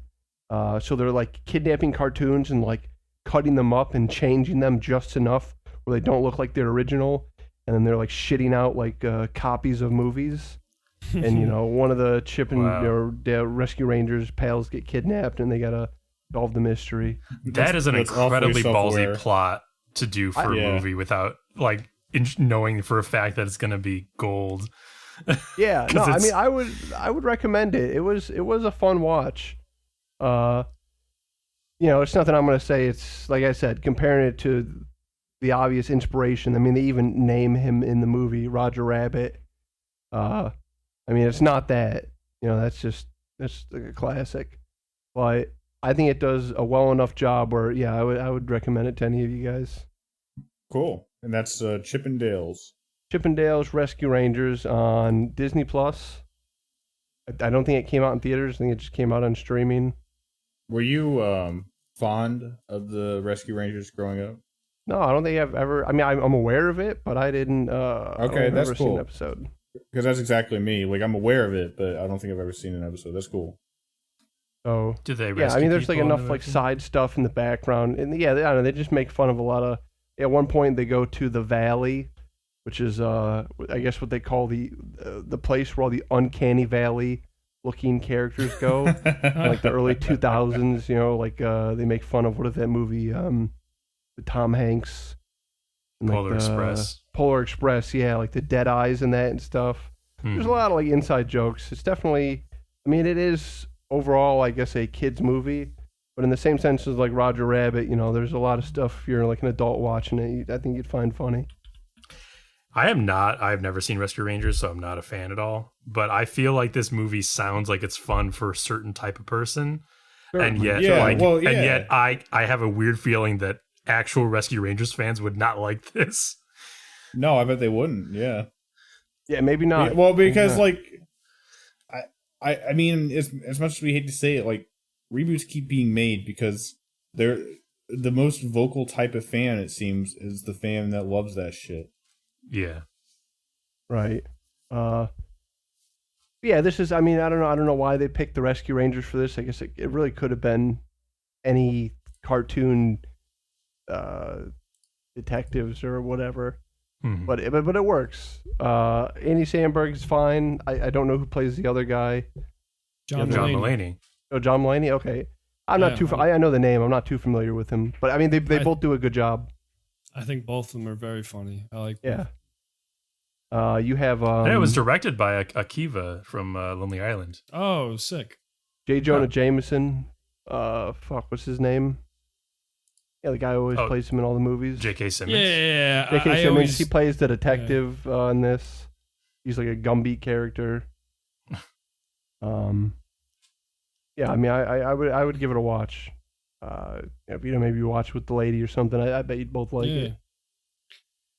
Yeah, we don't have Disney Plus, but maybe we could find it on, Oh yeah, but I mean it's on Disney Plus. No, it's probably. I guess I'll throw something else in there. I don't know if you've talked about this. I did finish Moon Knight. I think it was only 6 episodes. Another Disney Plus series. It was good. I thought the finale was a little bit of a letdown, but overall I thought it was a solid Disney Plus show. That's with Oscar Isaac and not Kevin Bacon as the bad guy, actually Ethan Hawke. Right. It is. Why'd you say that? They just look so similar. Right, I think they're actually brothers. They might be, right. Yeah, so I finished that, and that's been over for 2 or 3 weeks now. Okay. But I mean, if you're following the Marvel stuff, it's fine. It's worth it. I got it. That's fine. Okay. I did also watch Moon Knight finally for exactly that reason, just because I've been watching all the Marvel stuff. So, how did you feel John's assessment? I mean, I have both positives and negatives. I was actually going to go into it in my roundtable. Oh, definitely. Okay, I could do it right now if you want. Well, hang on a second. Let's before we, John, is that wrapping it up for you? Oh yeah, it's more than I even thought I had. Yeah. Great. Okay. Then sorry, Flask. All right, let's roll right into it then. Oscar Isaac, great as always. Good job, Oscar. The personality stuff that he does is like it can be fun under the right circumstances. Sometimes it gets a little trying, but mostly he does a good job with that. I liked Ethan Hawke's villain actually. I think he had like a good demeanor and purpose and stuff like that, and even like power set at the end or by the end. Yeah. And some of the places the show goes are interesting. They're interesting bits that we haven't really seen before. And when the Moon Knight shenanigans are like allowed to happen, they're usually pretty cool when he gets going. That being said, I feel like the show may as well have been called Layla and the guy who turns into Moon Knight sometimes. I was a little bit. I do agree. I was a little bit missing Moon Knight in action from the actual show called Moon Knight. And the female deuteragonist has like about as much action time as the protagonist, which I'm not. I actually kind of like her in the show. It's just kind of weird how little Moon Knight there is in the show. You know what I mean? No, I'm with you 100%, especially towards the later episodes. Yeah. So, on that. One of my biggest issues, I think, aside from, the typical stuff like characters just being dense sometimes or plot points not making sense sometimes, it's a well-tread criticism by this point, especially for me, but it's the question of why are these Marvel properties so insecure? As in, they can't take themselves seriously for 5 minutes before cracking a joke or like mocking themselves. I feel like the Guardians of the Galaxy effect. Well, yeah, I'm sure Guardians of the Galaxy contributed to the like weakening of the Marvel universes, like things just being you can't take them seriously. Everything has to be self-referential and self-critical and mocking and stuff like that. Self-deprecating. That's what I meant to say. I miss the sense of self-confidence that the comics have being translated for the screen like they were in the earlier Marvel movies, instead of being sort of mocked. But that's not just really. Yeah, I don't watch a lot of superhero stuff in general, but I think you might be hitting on something that's resonating with me, and I'm thinking of the Batman, and one of the reasons I felt maybe that's one of the reasons that movie felt so refreshing to me, is that it did just take itself straight seriously, and it played it up well, and it was just a straight superhero movie. That is definitely part of what I liked about that movie, is that it just, even this, I don't know, it feels comic booky because it takes a kind of story that you might see there and just plays it straight. It doesn't try to like analyze itself too much and make fun of itself at all. And it makes conveniences for the screen, right? Like the penguin isn't a fucking waddling penguin, of course, but right, that's the translating. Yeah. It's really funny. When I was telling my mom about the movie, she was upset that he was not a waddling penguin. That's hilarious. Hey, don't get me wrong. I loved those old Batman movies, but they weren't good movies. You know what I mean? Right. No, I'm with you. And I completely agree with everything Flask said about Moon Knight. Yeah, I mean, it's a show with some interesting stuff in it for sure. It never quite escapes the yoke that all these Marvel things seem to toil under now. I was thinking I might make a video on the Broken Campfire YouTube channel where I briefly touch on some things about the show, because I was thinking several questions on my head, and I was like, why this? Why did that happen? Why is this? And I was thinking it could probably make a funny little brief video, so I might actually do that. And then the last thing about it is, this is me relearning this, but I forgot it was written by the guy who wrote Fantastic Four from I did not know 2015. that. And that dude's Josh a Trank. fucking like super douche. Josh Trank was the director, and he was the super douche. Or he Okay. came out as super douche afterwards. Yeah. But this guy wrote that movie. Oh, Also gotcha, wrote okay. the U.S. Death Note, Netflix's Death Note, which was also Willem trash. Dafoe? Yeah. Everything I didn't except watch Willem it. Dafoe in that movie was trash. And he also wrote the Umbrella Academy, or wrote a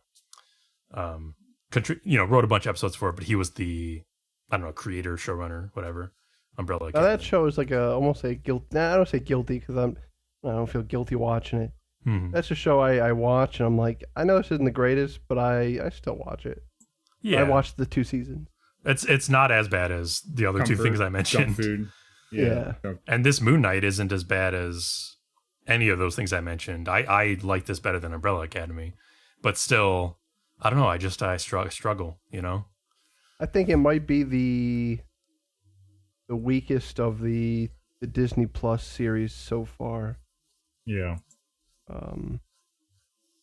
Yeah. I was trying to rank them in my head. I was having trouble. I was like, I dislike stuff about all of them, but I also like some of the stuff about, I don't know, some of them. Yeah. It's hard to put them in a different order, but it would be towards my bottom. Okay. Of them. Have you? Just gonna real quick. I Sure. haven't seen it. Have you seen Doctor Strange? The new movie? I did. Yeah. I did Did you, a thumbs up, thumbs down. I don't want to. kind of thumbs down. Spoilers. Kind of thumbs down. Kind of thumbs down. I did a non-spoiler brief review of it in last episode or episode before that, sometime recently. Yeah. Well, now that I ain't got the demons, I'm gonna have to go back and listen to those episodes. Yeah. I'm supposed to go see it soon though, if I'm feeling good. Okay. Good. I think that a different person might get different enjoyment out of it than I did, honestly. So don't let me color your perception of it at all. Right. I just, Right. my thing is probably thumbs down at the end of the day. That kind of reminded me just randomly, we were talking about big movie films out right now. I doubt it's still showing. And I did talk about it on the pod, but just, I've been thinking of that movie again, Unbreakable Way to Massive Talent. Oh yeah. That movie is sitting better on me. I didn't even dislike it, but for some reason I'm like thinking again. I'm like, I kind of want to rewatch it. That was a really fun movie. Great movie. Okay. I think I gave like an 8 out of 10. Like my revisionist history is closer to like a 9 maybe. Wow. I should watch that then. Yeah, I'm definitely down to watch. Maybe the group watch or even by myself. Yeah, it does look good. And then, so I watched the real quick. I watched the Netflix Resident Evil trailers that came out after our last episode. Yeah, they sucked. Greg, did you? Yeah. So my predictions reaction- are coming true. John, Well, it's like, It's pretty easy. yeah, I was like, prediction. it's an easy prediction, All though. right, but I said it was gonna be worse than Halo. Oh, I don't Listen, know about I'm hearing that, some actually. spicy stuff about Halo, so let's relax, all right? Yeah, Halo's supposed to be pretty bad. great. We stopped because it was getting already super bad, and then it got even worse after we stopped. So I'm not sure how this will fare in comparison. But my reaction was like, of course, oh look, some zombie show with the RE name slapped on it, you know? Like, it almost doesn't look bad in its own right, but it doesn't remind me of Resident Evil in tone or anything like that. I think they give the impression of like a generic zombie program. And the first even used like a dark remixed version of an old song, which just fucking always twists the knife of modernity. I always like about these shit. the live action like series or movies is what crazy BOWs they put into the series. Like well, that's what we were saying. Like, are they finally? It seems like they might finally put something in, but it's going to lack context. Yeah, so there wasn't that. You could only see a tiny bit of them. But what I saw were the giant spiders from Resident Evil, which is awesome. And then from Resident Evil 3, the Gravediggers, which are these giant worms that you fight. So maybe in the series there'll be like more BOWs that they work with. That'd be cool. It could be. Maybe we'll get hunters and they'll look like shit. Like straight shit, dog. They're never, ever going to put hunters in there, Greg. They hate the hunters for some reason. They should have the cool ones, the gamma ones, I think they are, the giant frog ones. Oh, the big frogs. Yeah, swallow you whole. That'd be scary. Something. But the setting looks like it's going to be a zombie apocalypse setting, which is just not what RE is about. And for some reason, they fucking did that in the movie series, and they're going to do that here too. I don't know what their deal is with the apocalypse, but the RE series is about preventing apocalypses and outbreaks and stuff like that. Yeah, it's all about it's in a secluded not already area, happened. and you're just trying to keep it from, destroying everything. Being up against insurmountable odds as you try to prevent the outbreak or something like that. Yeah, so I don't know. As Greg said, second trailer did show some beasties, so maybe we'll at least get that. But I have little faith in the overall package. As far as games, I've done a bit more gaming since last time, actually. I tried to keep going with Trek to Yomi. I felt that I was sort of only doing it out of some obligation to finish. So I stopped. I did stop.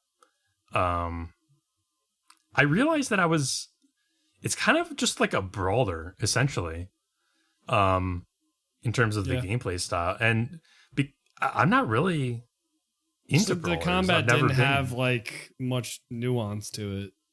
Yeah, I mean, it had, combos you could do, combos but it doesn't feel good. I feel like you need to do them, yeah. So it's almost no wonder I'm not feeling compelled, because I'm not into brawlers, and I'm like forcing myself to play this game that is not even in a genre that I like, just because it looks interesting or unique. It's like, yeah, I got the gist. It looks good.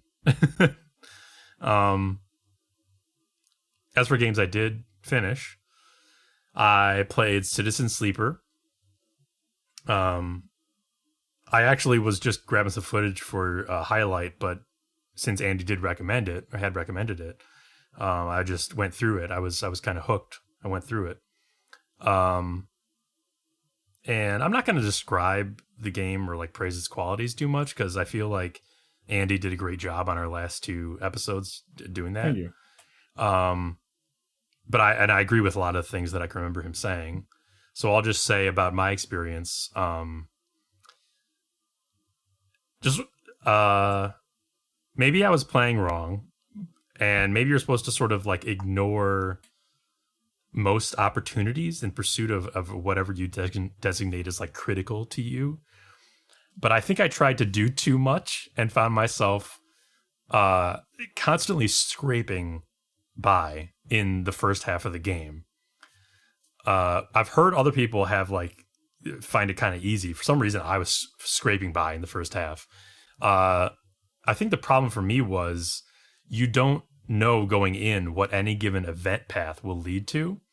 So you can find yourself investing, time, money, dice into paths that end up either being something you don't want to pursue, something that costs even more than what you initially invested, or something that overlaps with a different path you were pursuing, and is therefore useless to you.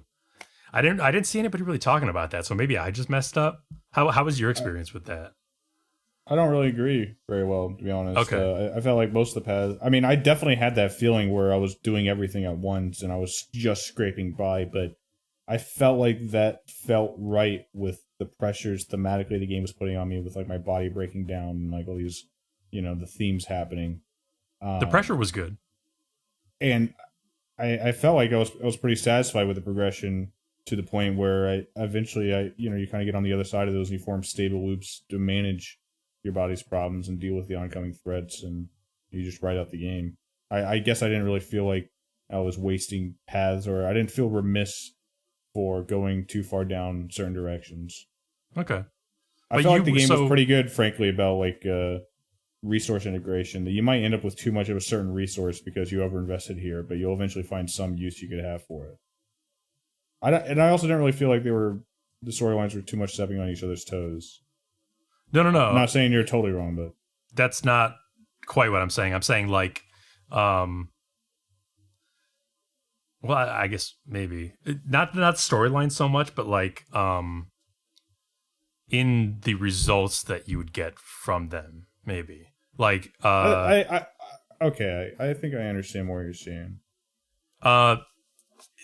I should be clear that this is not like a negative for me per se. Sure. I was just wondering if you experienced the same thing. And it sounds like you also kind of scraped by in the first half because of those pressures that they put on you, which I totally get.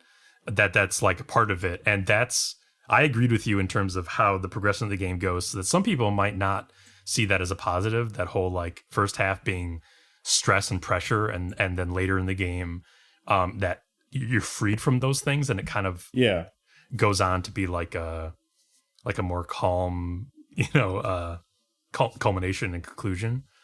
I did also kind of like that.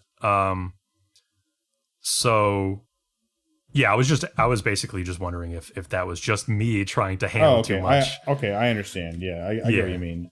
I think that's I felt like that was part of the experience, but I didn't feel like that kind of bothered me, I guess. Okay. In any way. I definitely felt like stressed out the fact that I would invest my resources into something, and then it would prove to be like something I couldn't complete yet, so it wouldn't give me any rewards for like my desperate attempt to invest something.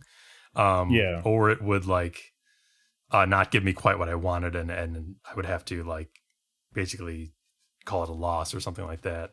It could also just be that, just by coincidence and luck, perhaps I did just pick more fruitful goals or in a more efficient manner than you did. I almost restarted at one point because I was like, oh, I could totally see how you would replay this game with the knowledge you have now and do it more efficiently.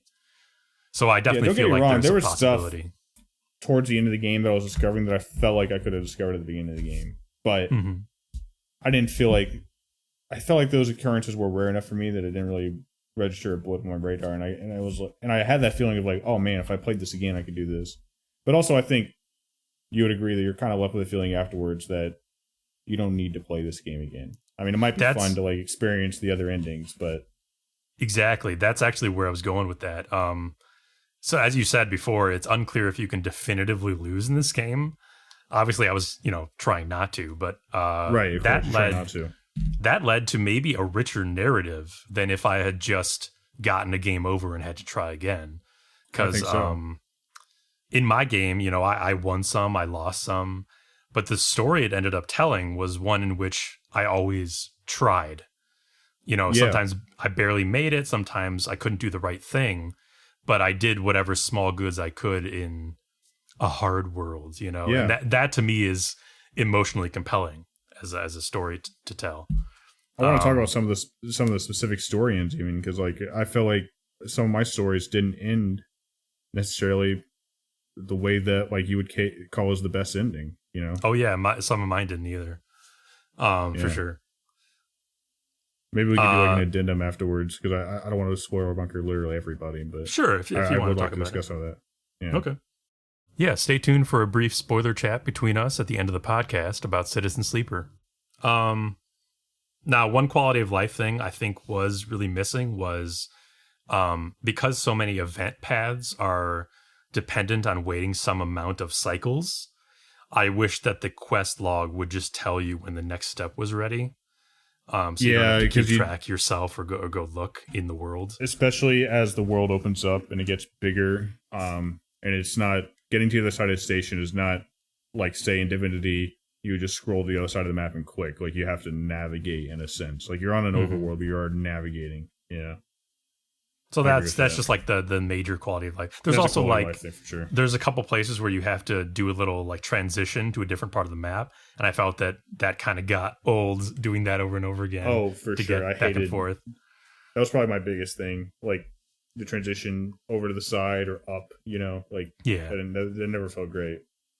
I feel like you could shore up those things and patch this into just like a more perfect organism. Now that I'm on like a nitpick there. One thing I noticed is that each one of those different zones has like a place you can unlock to rest at.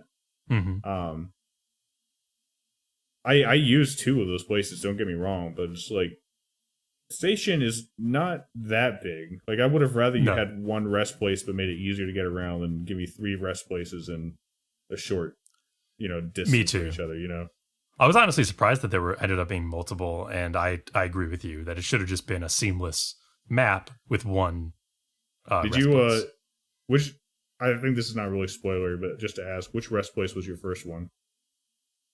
Like aside from the container? Yeah, sorry. Well, I basically did it in order, so I went to I ended up with the apartment next, I guess. That's funny. I was kind of just feeling adventures at one point, and I crossed over the station when I could, and so I lived for a while in the commune before getting my apartment, which felt cool for my character. That almost feels like a more interesting story, that you found a place to be with others. Yeah, dude, and then you eventually get your own place once you're stable enough. Yeah, exactly. You're getting some of my. It's a great game, man. Mm-hmm. It is. I don't want to overexpand because I'll get excited and spoil things. Yeah. Well, then let me move on. The last thing is I did also play and finish Lost in Random. Hey! I finally finished that. How'd you like it? So, interesting, slightly conflicted feelings, but I actually have much to say about this. I'll try to just speed through it. It's a game I definitely enjoyed playing. But it like, in retrospect, I guess I find myself mostly critical of it in terms of like the details. I loved the art style. I liked the music. I thought it had good music. Once you get into it, I think the combat feels both enjoyable and a little stilted at the same time. You definitely get used to it. You're constantly stopping and starting to select cards, which is the point of the system, but maybe not my personal preference in terms of just like if I could choose anything.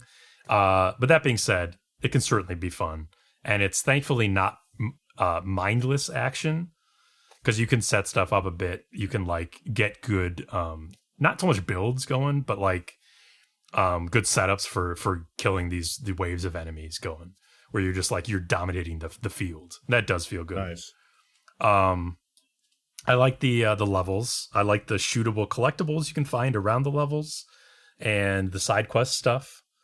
Not too. It's a little bit shallow most of the time, but some of the side quests are fun, and I like the levels in general. And the shootables that you get money from, they provide a nice little incentive to look around in the nooks of the environment, which I see as a good thing. And the writing was generally pretty good. There was a funny line now and then that would make me smile. But as far as the negatives, you can feel the slight flavor of jank pervade the game.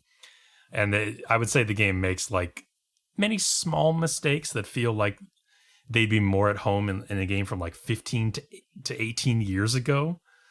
Yeah. Like that generation of games that are usually solved in today's landscape, I would say. I'm not sure why that is exactly what I forget what the devs team's like history is, but maybe it's their first game of this type. Minor nitpick: the frequent dream sequences where you just run forward feel like padding a little bit, because the information they communicate would honestly be better related through cutscenes. They would waste less of your time that way, because all you are doing is running forward in these dream sequences. Right. The game is framed in a sort of storybook way.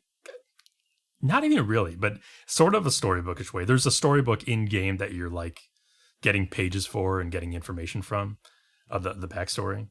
And there's a narrator who will frequently chime in to reiterate things that you've already learned, or things that are just like that have just been flatly learned yourself. Like, I'm not sure what the concept was with the narrator. The execution ends up being a little bit meta, but like, it left me scratching my head a bit at his design decision, because I was like, it adds very little to the proceedings, and it sort of takes you out of the world to have a narrator constantly like just going back over things like what you're currently doing. So I like the narrator. I thought the narrator was great to have along. I understand that perspective. And like I could understand people liking that. For me, it was a little bit like, it took me out of it a little bit, because I felt like I wasn't in with even doing the story. I was being like, I don't know. I think the critical thing that the game is missing for its humor is to work as well as, say, a Psychonauts, is that Even, who's the protagonist, only speaks during cutscenes and specific progression moments. So during regular conversation with NPCs, which happens much more frequently than cutscene dialogue, you're just selecting dialogue options, and Even is silent. So I think it would have improved the energy of the NPC interactions a lot if all of her lines were voiced. I 100% agree with that. I thought that was a bummer as well. That's that. I feel like that's a rookie mistake, right? Like, that's why you choose one or the other. Yes. Like, that's why more games don't do that. It's because if you give a voice to a character, it's disappointing when there's dialogue and they're not talking. Yeah, that is true. And so, like, it was like the back and forth was always missing one side, which is kind of damaging when a lot of the dialogue is supposed to be like a humorous back and forth. And I get that it's a lot of dialogue, because there's a lot of dialogue options in the game. But, I guess probably no more so than like any other reasonable sized game with dialogue. And, maybe that would have inflated the actor's payout or whatever. But I definitely think that the game's humor would have been improved immensely by that. Yeah. The game also kind of sniffs its own lore farts a bit. A bit too much for I know what you mean. A game with relatively shallow lore. Like, it's a fine backstory. Like, I don't have any problem with the backstory. It just keeps sort of, again, reiterating aspects of the backstory multiple times with slight variation each time. You're getting some tidbits of new information here and there, but generally it's like it can't help itself but keep going back over like events from the past and how the world got this way and stuff like that in different ways. So yeah, the sniffing of its own lore farts, I think is a good way to put it.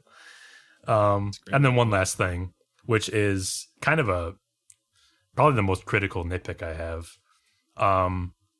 The user experience, or is it UI? No, I think it's what you're actually, I think the UX, I would say, for the deck building interface, which you think as a key feature would be thoughtfully designed, because it is a deck building and card wielding game. God, but Greg is so stupid for liking this game. No, he's not. I still enjoyed it a lot. I know you're joking, but he's definitely not. Yeah, of course I'm joking. Yeah. I don't know. But the deck building interface, you would think it would be very thoughtfully designed, bizarrely bad in multiple ways. I don't know what the deal was with this, but I have multiple points on this. You can only have 15 decks in your card ever. Sorry, I said that backwards. You only have 15 cards in your deck ever. That's not a problem. That's just the way it is. So the screen could easily list all the cards in your deck at any given time. There's only 15. But instead, it relegates that list to a small frame that only lists 5 cards at a time. So you have to scroll through your deck, the cards in your deck, for some reason. Due to that problem, when you add a card to your deck, it moves the list, and you can lose track of its place in your deck in comparison to other cards, which is something, you might want to know if you're strategizing a build, like to see it added to the deck and then like not lose track of the cards in your deck. I don't know. When you remove a card from your deck, it doesn't stay on other cards of that type. It boots you back to the top, I think. So like there's a couple ways in which your place in the unnecessarily limited deck that you have to scroll through can be like lost. Again, it's only 15 cards, so it's not that big a deal, but I'm not sure I understand why it's like that. And there's a button that you have to press to complete your deck, which is, confirming the changes you've made. Except the button just doesn't work the first time. I don't know, Greg, did you experience this where the confirm button just does not work the first time? Do you remember that at all? I did not have that issue, no. Okay. So I wonder why that happened for me. So when you go to leave the deck menu, it pops up and says, oh, you changed your deck. But instead of prompting you to either confirm your deck or go back, it instead prompts you to either go back or undo the deck changes. Now, why would it be like that? I have a quick question to figure this out. Did you play on the Game Pass version? Well, yeah, on the EA Play through Game Pass. Well, yeah, I'm just maybe. I played on the Steam version. Maybe you played on a different version of it. Okay. Maybe that was they always have like a problems, bug, don't they? and it got fixed. You got Game Pass. I did get Game Passed. So yeah, for me, the confirm button was broken until you try to back out of the menu, and then it doesn't let you confirm, and then you have to go back to the building menu and then confirm it again, and that time it works. So I just lived with that the whole game. But yeah, so the deck building interface was strangely designed and perhaps badly designed, in my opinion, which is kind of bad for a card game. Yeah. But so yeah, I got pretty nitpicky about a bunch of stuff. That being said, game's still good. Game good, I think, at the end of the day. It's just that the things that, like, in my head, in terms of things I'd list about the game, was like mostly criticisms or critiques. But the game is solid. Has a good style, good atmosphere in some places. Yeah, I still recommend it. All right, that's Lost in Random, folks. I think that's Lost in Random. That's it for me. That's it for you, and that's it for Lost in Random. What a shot in the head, Flask did. He hated that game. He gave it a 5 out of 10. Thanks for executed it outside. Thanks for shitting on my favorite game, Flask. I appreciate it. No, on the real, even having heard all that, I still have it downloaded. I'm so excited to play it. It's still on the soon to play list. Yeah. And with that, friends, I just removed that game from my pipes. Oh, good. I would like everybody plumbing to please the pipes. sound the horns. We got the news. First up, news. Nice one. That was good. That was good. I appreciate that one, Vito. That was great, actually. I thought mine was pretty good too. It was like a foghorn. Can we skip that because we talked about it and it sucked, and I don't want to talk about it anymore. I don't need that fucking shit. We will skip it. Oh yeah, I forgot this was in the news. Even the Netflix Resident Evil trailers. Resident Evil gonna suck. Yeah, there you go. I got a little bit of news about Alan Wake's. A little bit of non-news first. We're not expecting any Alan Wake news. Alan Wake 2 news this summer. Alan Wake Remastered is coming to Switch as a native port, which is unlike the previously released Control. And hey, gamers who like gamer shows, the show is still happening. It's going to be on AMC. AMC feels right for this, in that I don't expect anything from it. But like AMC feels like the totally unsurprising network for this to pick this up. Yeah, basically, it's like a mystery dark show with, but like also not. It's kind of like cheesy a little bit. Yeah, I can feel that. I do think it's funny that that Alan Wake Remastered is coming to Switch as a data port, but Control, which is I guess Remastered is the more recent game, but Control is like the more recent original game, and that didn't get a native Switch. It's just, that's funny to me. Maybe they just know the Switch better now. Maybe. We were just talking about this earlier, a little bit, kind of hinting at it. Greg, you finished Fallen Order just in time that we got a name for the already known about project to make a sequel, Star Wars Jedi Survivor. So what? I mean, you're gonna be getting like hunted down this game or something, and you gotta survive. Yeah, I mean, you kind of were in the first one a little bit, right? You're like one of the last Jedis. Yeah. Spoilers. I mean, it's like you're like it's kind of like you're the like Jedi one of the last Order's Jedi, and like every Fallen Order. fucking. You're like one of the last Jedi after Order 66 in like every Star Wars game in the last like 15 years. Yes. Yeah, I'm starting to think there's a lot of Jedi out there. You think there's Yeah. just like Left. hundreds of Jedi and they just all think they're alone, so they Well, They all think they're the absolutely. last. Well, there is a lot I mean, of literally Jedi. every one of those each other. games also has a plot where they realize they're not alone because they find other Jedi out there too. be funny if like all of the characters, all of the NPCs are all just secretly and oblivious that they're Jedis. Why are we afraid of just having a world where Jedis are active and talking to each other? Like, just Knights of the Old Republic did it. They were fucking Jedi. The Republic was falling apart. Jedi Council was still there. There were still Jedis all over the world you could fucking talk to. Yeah. That'd be great. Spoiler-esque talk for Star Wars Jedi Fallen Order until 2 hours, 55 seconds. It is curious, because like I felt like you were getting hunted down in the last game too.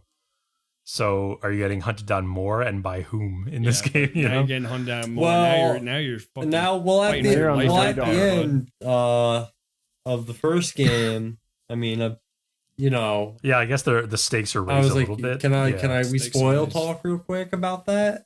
I know about All right, it. well, yeah. episode. So Okay. Darth Vader Spoilers. shows up, and you fucking destroy that one thing, the child finding device or whatever the hell. Keep it out of that diddler Darth Vader's hands. Right. So yeah, I would guess the last one is like Darth Vader's fucking gonna rip you apart, He's dude. pissed. Yeah. Yeah. What guess you're on if your this radar is now. set?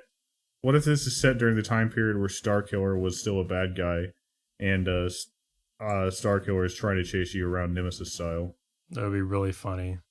But I don't think Starkiller's canon anymore. Yeah, probably not. I think he's part of the legacy. Legends. I But mean. either way, I was kind of half serious with that suggestion. That does this imply that we're getting the Nemesis treatment, and that you're going to have like a roaming mob like maybe even literally Vader Yeah, chasing dude, you around Vader some could just maps? chase you around. Well, that was like the Wow. last level. I don't know. Is that you're referring to the last level, or you're oblivious? But that was like the last. I mean, level. I know that's like what the last level was. I'm just wondering, like, does Gonna be a this, I thought that Nemesis was cool. thing. I mean, that was cool. I mean, whatever. They had to shoehorn him in. I rolled my eyes a little bit, but But I thought it was a good once way you to passed put him it, in. it was cool. Yeah.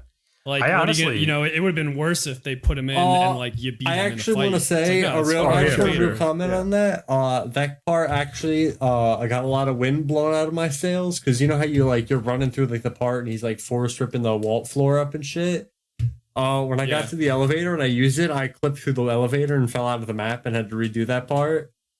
And Well, that was just Classic Vader Darth exerting his Vader force move. fall Yeah. out of map move. yeah, force It was actually you were- force shook the ground and I Yeah. fell through it. But yeah, dude. Now, I think feel it'd be kind cool. of like I feel kind of two minds about that Vader idea for the sequel, because like on one hand, it does sound cool to have like a Mr. X-esque Sith tracking you down, and sometimes he'll show up in places you don't expect and like pursue you. However, I'm so sick of Darth Vader.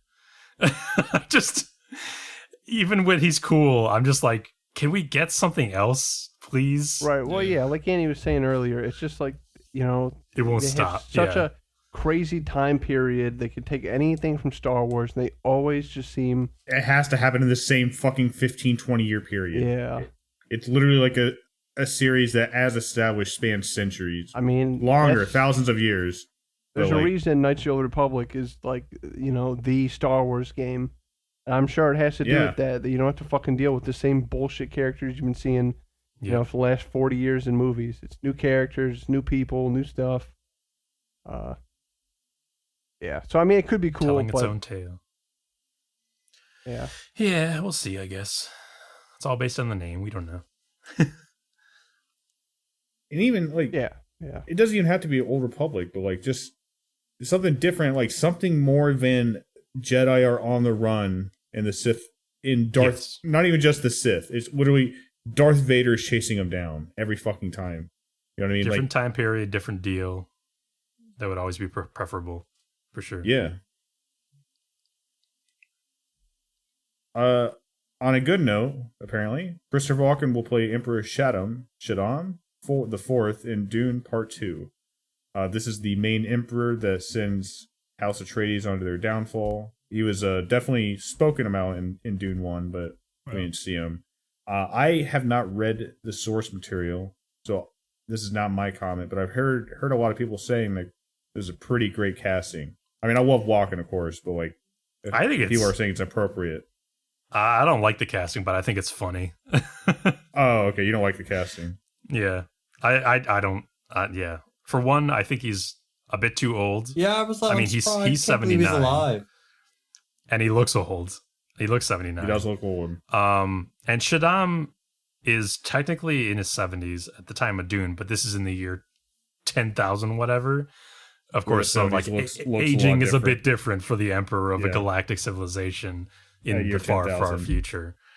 So I just worry that he's gonna look a bit too old on screen, and also the character just isn't like funny or campy or like a little bit kooky like Walken tends to be. I feel like that's the effect that Walken has in any given role for like decades now. Even when he's serious, I mean, not to say that he can't play completely straight. I'm just, when even in his maybe he'll play straight roles, unhinged. I don't know. Yeah, I guess that would be the way to go. Yeah, I guess we'll Sleepy Hollow. That was him, right? The headless horseman. Yeah, right. That's probably his scariest role. Yes. Yeah. Well, we'll see it. I really enjoyed Dune 1, so I'm sure, regardless, it'll be acceptable. Right. I doubt, but Denis will use him, utilize him well. And I'm sure it's probably even listed in this article I'm skimming, but do we have a idea of when this is to be shot, released? Okay, film set to go on October 20th, 2023. October 23. Okay. That makes sense. Hey guys, in case you were worried about diversity in games, I would like you to support Activision products. They've added a new Activision Blizzard has a new diversity space tool where they can rank characters across 6 axes to ensure that they're being representative. The 6 axes, of course, the 6 things that define every one of us as people, and you're not allowed to go outside thinking that you're not defined by any one of these 6 things. These are who you are. Is your sexual orientation? That's big. It's really important to who you are. Your culture, your ethnicity, sorry. Your age, your ability, your body type, and your gender identity. Now, those 6 things are who you are, and you want to see your media that looks, if you were to draw a box that kind of like defines those things about you, you want to make sure that your favorite characters are in the bin that it's exactly like yours. Right. So fortunately, Blizzard has used machine learning and dark AI tools to help bore that out. So, you're bound to feel like you're a real person when you play Overwatch 2. I mean, this is amazing. Correct me if I'm wrong on this, but the story on this is that King, makers of Candy Crush and such, made a tool to define some diversity space for like characters and stuff, like to rate those different attributes that Andy just listed for characters. And then Activision Blizzard, who own King or whatever, do they use it, or do they say like, oh, we use it for a couple things? I mean, we saw the Overwatch characters as examples. They did. I think they did say that they use it like as a tool, a supplemental tool for discussions about this sort of thing, and not to directly, generate characters. So yeah, it's just this crazy thing that they have. And of course, this is all a distraction for the union busting they're currently doing, but they always a screenshot do of Overwatch Egyptian medical sniper Anna highlights how uncomfortable this gets. She's rated on a number of axes that are collated into a spider chart and are given ratings on them. Being Egyptian gives her a culture score of 7, as does being her Arabic. Her age, 60 years old, also lands her a 7, and her physical ability, only having one eye, is rated at a 4. She's rated at a 4, this sniper character, for her ability, because she has one eye. I see. And of course, Egyptian is a higher, what'd you say, culture or ethnicity? Yeah. So that's big points, guys. We got to get more Egyptians into this fucking game. Yeah. Did you see that? That's a 7. To be clear, quote unquote white male is the baseline, which is also hilarious. And of course it is for these people. Of course it is. So, of course they would do that. It's literally like the most cynical way of looking at this is it's literally it's literally them trying to figure out a computer program that tells them that they're being racist or not. Yeah. It's fucking insane that this was ever thought of. And that people are doing it. They put it out. This wasn't a leak. They put this out there proudly saying, look at what we have. We use this. These are literally fucking soulless corporate sycophants who like are fucking... They literally have no soul. They're just like reacting to what they think people are liking. They think diversity is big, so look how diverse we are. Like anybody with any kind of read on tone or like any kind of connection to what people actually care about would have said that like the fact that you're using this tool is bad, but like the fact that you thought that like you could just that this was positive PR is just insane. Actually insane, yeah. So out of touch. God. Yeah, you make jokes about, they checked all the boxes with the characters. That is literally what they're doing. Yeah, they're like mathing diversity in the games. Absolute madness. I think it's fine. I think Andy's just mad that he didn't score very high. Yeah, he's probably like a 3 or something overall. I don't know. I'm a white male of average age, I guess. Average young male age. With not a great body type, so I guess I'm mostly baseline and probably negative on body. But I think whichever direction you go from the baseline is good, like in terms of your character diversity. So if I'll just be gay. I'll just be gay. How about that? What I mean is like some points. whether you're like muscular or fat or thin or whatever, the further you deviate from the baseline, it gives you more points, right? Or am I wrong? How about Yes. The further you deviate from white male cisgender, like normal body type, like I'm assuming body type's average. like. Oh, I was gonna say it's like Kratos body type. Especially think about this in the context of like applying this to a shooter game, right? Like things like sexual orientation. It's like that. It's such a wrong way. Like if we applied that to this podcast, then we would be saying that I get more points by saying I'm gay. But the fact that like I would be gay game or anything, right? It wouldn't affect this podcast at all. I could just say that and be lying, and I would be the same person that you guys thought that you knew 10 minutes ago with literally no differences. And yet, on this metric, that would score us more points. Like, that's just insane. Yeah. And of Well, course, can't like believe you didn't with tell with the us. with the certain with certain ratings and stuff like with ethnicity and stuff like that, it's so telling what they think gives more points, right? Because like right, exactly. Right. 'cause certain exactly. ethnicities are rated above others, and it's like, what the fuck are you doing? What do you? Right. You know exactly what they're thinking because you can imagine a person as insane as that, but the fact that they're putting it out there and saying like, oh, it does work this way for us is ridiculous. Yeah, I would love to see the proportion of non-white employees worked on this project because I guarantee you it was it was a very small amount of people who were probably keeping their heads down. Yeah, I mean, like, you know, someone had to program it and everything, but like the artists or whatever for like Overwatch would come out and said, or at least one artist did, said like, you know, we don't use this to generate characters. It's insulting. What? I said wink. Oh, wink. We have eyes. We're artists. We can just make characters based on, you know, people in our office giving different ideas and stuff like that, different backgrounds. We don't need a tool to make diversity happen. So this is more for like, you know, executives in boardrooms, which I can see that. Yeah, I can believe that.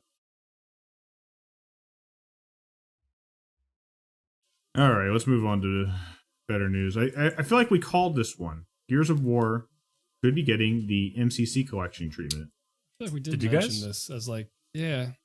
Yeah, I feel like in one of our Gears of War is a favorite subject on this pod. We've ranted about it many times. I think in one of our rants we were like, maybe we heard some news, or I think it was like Gears of War 1, right? And it was the only one that you could play or something. We were like, they should just do the MCC thing because I would play that. Yeah, currently Gears of War 2 and 3 are not available on PC. That's it. Yeah, we were talking about that, and we were just saying do the MCC thing. Yeah. Seems like a good idea. I mean, obviously, a little weary, you know, because of a lot of these remasters coming out. True. Not a lot, but mainly I'm thinking of the GTA series. You know, they're just given to some other company and they're complete shit. Even the original MCC collection made by 343 was trash on Terrible. launch. So that even is a Trash warning. for You know, like that's a red years on years, right? And it wasn't Yes. really improved until they then like outsourced a lot of it to another company. Yeah. Who then fixed it up. So In a that big I way. didn't know. So Yeah, John, you're a completely little right to dubious. be wary about something like that. Yeah. But if done right or whatever, you know, and if it done properly, yeah, I would love to play Gears 2 and 3 on the PC. And even Judgment, I guess, if they're going all in. I guess I'm most interested in. This is not something that I'm like, you know, I was gonna say gearing up for it. I don't know, Would they do Jump out. multiplayer? Yeah, I was. Would it get?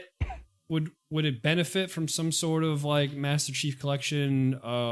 I forget what the term is for that sort of playlist matchmaking system, but I'm wondering if that would Like work a in cross something game like this. system, Yeah, like Master Chief Collection. You know, the yeah? way and when you can matchmake in Halo, and you can say, well, I want to play fucking Slayer in Halo 2 or fucking Capture Flag in Halo 4 or whatever, Right. and then it'll just throw you It in. would be very interesting. I'm not like a Halo aficionado, so I don't know. I don't know why you would want to do that with Gears, or like Gears doesn't have the diversity in like game modes and Definitely not shit. I diversity in guess- game modes, but game to game, they play it extremely differently. You know, Gears of War 2 was like a Right. much slower, like your run speed was slow. You know, you had like the knockback when you got shot. You know, in Gears 3 they sped things up. So yeah, I don't even know if it would work like, you know what I mean? Like you really would be playing like completely different games. Yeah.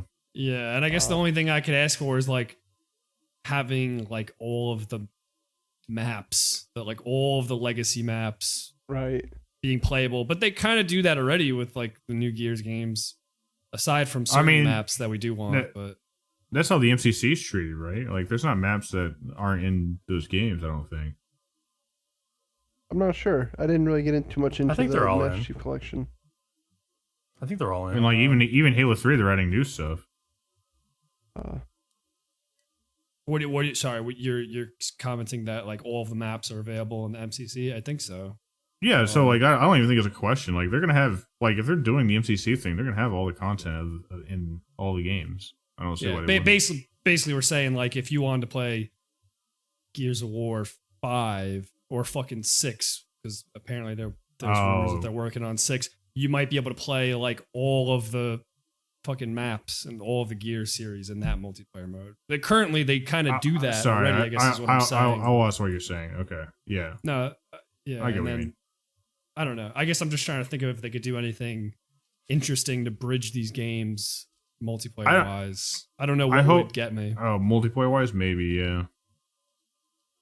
I mean, I guess are those games Gears 1, 2, and 3 all that different multiplayer? I mean, I know that they like Gears like they're different, but like it's the same game, really. right? I would say there's a. I mean, obviously it's the same cover based shooting, but if especially Gears 2 is the outlier, you will feel a difference if you played Gears 1 and played Gears 2. They slowed down like the running a bunch, because Gears 1 and even they went back to it in 3 and 4 and 5. The shoddy, that's the best gun. You get in people's faces, you start blowing people up. And I think in Gears 2 they really tried to bring that back, where like there's a mechanic where if you're a roadie running towards somebody and they shoot you, I mean you basically lose all momentum. And it was real bad in Gears 2. Yeah, you wouldn't want to bounce back and forth between different. Right. I don't think you would. Versions. Well, then I gotta ask, like, would you guys think it's an acceptable solution if they didn't have the multiplayer in this collection, but for each of the individual games, where they did something like Gears, like they called it Gears Classic or something like that, and it's a multiplayer mode, maybe even Gears 3 multiplayer that has all the maps of the first 3 games and all the modes, but it's like based. I guess on that's Gears what 3. I'm. That's what I was kind of getting that at. would have to be the way it would go. I can't see it going the other way. I mean, that's how MCC works, right? Like Halo 3 is the multiplayer component of MCC. Yeah, and MCC works because people do want to play the multiplayer in Halo 1, Halo 2, Halo 3. Like there are audiences you could hop on right now, and you could hop into matchmaking in any of those games. I can't see that being. You could hop into matchmaking in Halo 1 and on the MCC. Yeah. Oh yeah, and in fact they just added actually I don't know if it's just added, but they have even a custom mode browser and shit. You could do. Okay. I wasn't aware. I thought that Halo 3 was the only like multiplayer matchmaking. I'm not just talking about custom games. I'm not just talking about like. I'm talking about multiplayer matchmaking. Yeah, like can I play Team Slayer by clicking a Team Slayer button in Halo 1 or in Halo 2? I thought so. Okay, I might be wrong. I'm just saying. I thought you did have access to all the modes. I knew that each one of those had campaign co-op, and I knew that each one of those had custom games and such. But I didn't think that they had matchmaking. But I could be wrong. Yeah, no. Yeah, and the way it works is you could like it's a pretty ingenious matchmaking system in MCC. Like you could just check off which games you want to be in your matchmaking pool and which modes in those games. Mm-hmm. That's cool. Which playlists. That is cool. It's pretty fucking sick. And so that's got to be how they do Gears, right? Yeah, but I'm saying I don't think it would work for Gears. I mean, who really wants to play the other? Like Gears is a game where the multiplayer, I think. Oh, okay. I guess you could argue this, but I think the multiplayer has got better with each game. Like, why would you want to go back and play? But couldn't you argue that for multiplayer. Halo as well? Some people would, but I think some people. Well, okay. Here's what I think is a little different. I think like some people, I think that they would say, "Hey, Halo 2 is my favorite multiplayer. I like the pistol or whatever." And like I don't know, I've never heard anybody say Gears 2 is like my favorite multiplayer. Yeah, I guess I guess it's fair. I guess I was thinking that like I might say something like Gears 2 is my favorite multiplayer, but only because that was like the one I really played, and I didn't play Gears 3. I don't know if like there's enough justification of the audience like that for there to be those playlists. It's a good question. I'm agreeing with you, Vito. I'm just thinking out loud. And me too, because I'm also kind of hearing this. Yeah, I feel like what you're. See how it goes. I feel like what you're saying is the cultures of the games are probably very different, which I would agree with. Yeah, the cultures of the games are different, and the audience I don't think is big enough to support matchmaking in all of the old Gears games. Do you do think that Microsoft has a good handle on that? That would be the next question, right? Like, are they smart enough to know that and then do it the right way? I got no idea. I don't know what goes on in their little heads. I don't know. I mean, especially after what Halo, whatever, Infinite came out. I mean, that's not. I don't know, but it's not doing too well, right? Like season 2 came out. Plus, I'm thinking about like flubbing all over the place. Plus, I'm thinking about like, you know, this sounds cool and great, but like the reason to be skeptical is like they haven't done anything really good with Gears since Gears 3. You know what I mean? No, for sure. Absolutely like not. I'm not saying that Gears 4 and Gears 5 are totally irredeemable or that you guys haven't had many hours of fun with those games, but you know what I'm saying. Yeah, no, totally. There's a good chance they fumble the ball here is all I'm saying. But if not, I hope not, because I'm excited for this. I guess if it was just single player games. I mean, if they were done right and it worked well, I think I'd be fine getting it if it wasn't. That too. I think that's fair. Because me and Knoxville, I mean, we played through Gears 1 at least like once a year, and I'd love to play through 2 and 3, but I'm not going to pull on my 360 and stuff. Actually, we did that once. It was a huge pain in the ass. I bet, yeah. Yeah, I guess that's the thing. Like, they could just remaster these games, put them in a package, and I think that in itself is pretty solid. But this article is saying it's going to get, you know, quote unquote, the Master Chief Collection treatment, right? Treatment. So, and when I think of the Master Chief Collection, I think of this insane matchmaking system that lets you, you know, match across all of the games in the series. So, you know, I'm just thinking of how the hell would they do that for Gears? Why would they want to do that for Gears? Maybe it's just Horde mode, and I think with Gears they could just do that with Horde mode. That could be something. I could see an angle on that. I guess all I could ask for is especially nicely remastered versions of you know 1 to 3 or whatever. They're even talking about Judgment, and that was by a different company. That was by People Can Fly, Bulletstorm people. That was the one with everybody's favorite character, Baird, right? Yeah. Well, the single player was actually decent for that. The multiplayer was not Gears of War. I would just like them to give me a reason to hop back into multiplayer, because when the multiplayer was fucking going, I mean, I was having a good time. Me and Knoxville, we put. I mean, a lot of us, but I mean, I put easily 100-something hours in Gears 4 multiplayer. We played rank. Yeah. We were in it. Yeah, I wouldn't mind a reason to get back into that if they could kind of. I don't know. It just seems like it's gotten worse and worse over time, and like especially back then, like we always struggle with fucking Game Pass issues playing that game. Those of us who have played on Game Pass, I mean, I know it's not just me, but like, I don't know why. I know we talked us to death, but just like the Gears multiplayer, just wanting to be every other game but Gears, you know, trying to be fucking Fortnite or Apex, and I wish they would just tone that down and give me a reason to hop back into multiplayer and just be confident in the Gears brand. Yeah, well, especially they kind of, I mean, I don't want to say completely, but I'm pretty sure they stopped supporting Gears 5. I mean, they had that article recently where they said they would literally stop supporting the escape mode, which, you know, when the game first launched, that was like you can make your own map. Yeah, and then like you had to get out. One of the cooler things Which one of the cooler, and they completely did not support it at all. They never added more tiles or enemies. And then, you know, 2 or 3 years later, they're like, yeah, we're just not going to do it.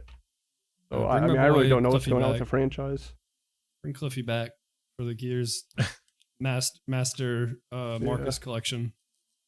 And then bring back Lawbreakers. That's not the same Lawbringers. Oh, yeah, you could add that in the pack. Fuck it. If you had said Master Cole Collection, it would have been MCC. LOL said Goofy. LMAO. Marcus Cole Collection. Do you want me to just say what this is?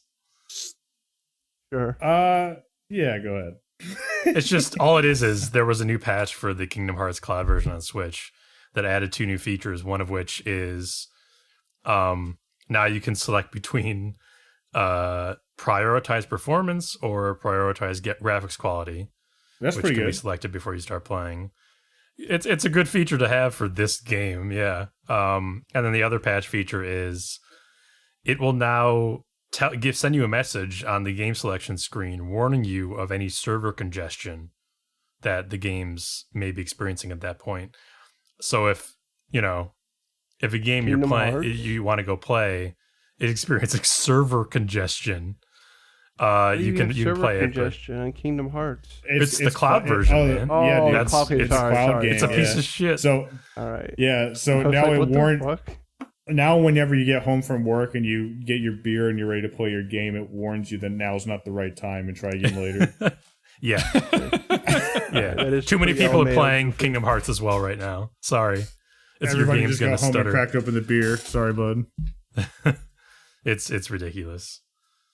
I mean, good to know, I guess, for the people who foolishly bought this version of the game that they can't play it right now.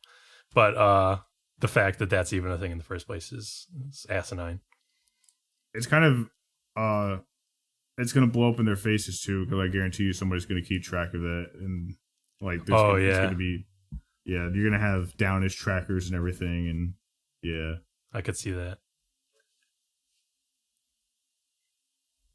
Silent Hill rumors are positively swirling with a Silent Hill 2 remake rumor, which just feels not at all surprising because making fucking remakes. Holy shit! Yes, please. Yes, if please they're stop going to do making anything with remakes, fucking please. Silent Hill, of course they won't do anything new, so they'll remake something. If they're going to remake something, they're going to remake Silent Hill 2. And they're gonna remake it badly. Makes perfect sense. Yep. Makes perfect sense. So it's unclear if Yeah, this they is the remade it. same thing that There Bloober was Team an- is working on. John, there was a shitty HD Collection, yeah. thing. That's what I was that, thinking like, of. Yeah. It looked real bad, like they fucked the fog Yep. up and stuff. And Exactly. Yeah, they messed up the lighting so the fog didn't work and that kind of thing. You know, the fog not working on Silent Hill is not that big of a deal. Yeah, it's unclear if this is the same thing. The Bloober Team is probably like, we don't even know the Bloober Team is officially working on Silent Hill, but it seems likely at this point.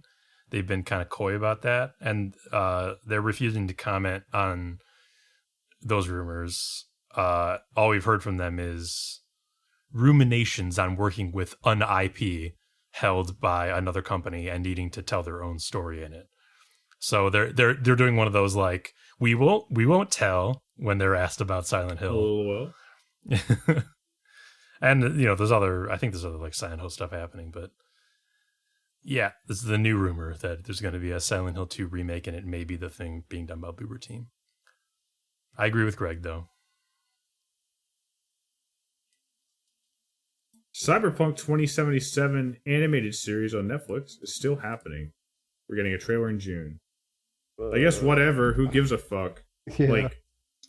Like Cyberpunk, like the story in Cyberpunk, the narrative that I played was really cool, but I didn't get the feeling that the world was interesting enough that I wanted to live more in it than playing a good game in that world. You know what I mean? It was just like, ultimately it's like a generic Cyberpunk world in a lot of ways. It's like, I don't know what hook there is to me watching an animated series on it. I mean, it's literally generic because it's based on the Cyberpunk game system. Yeah, so well, it's yeah. supposed I to mean, be. that's fair to say too. Like it's supposed to just be a Cyberpunk game, so like, it's almost like you're telling me like fantasy magic show starting on Netflix. We're getting a trailer soon. It's like, okay, maybe that'll be good. I guess. I don't know. I'll have to see it. I guess. It's also like from that hook. bizarre that it's so late. It didn't tie into the game. It was when was it supposed to come out? Do we know? I don't know. Does this article say?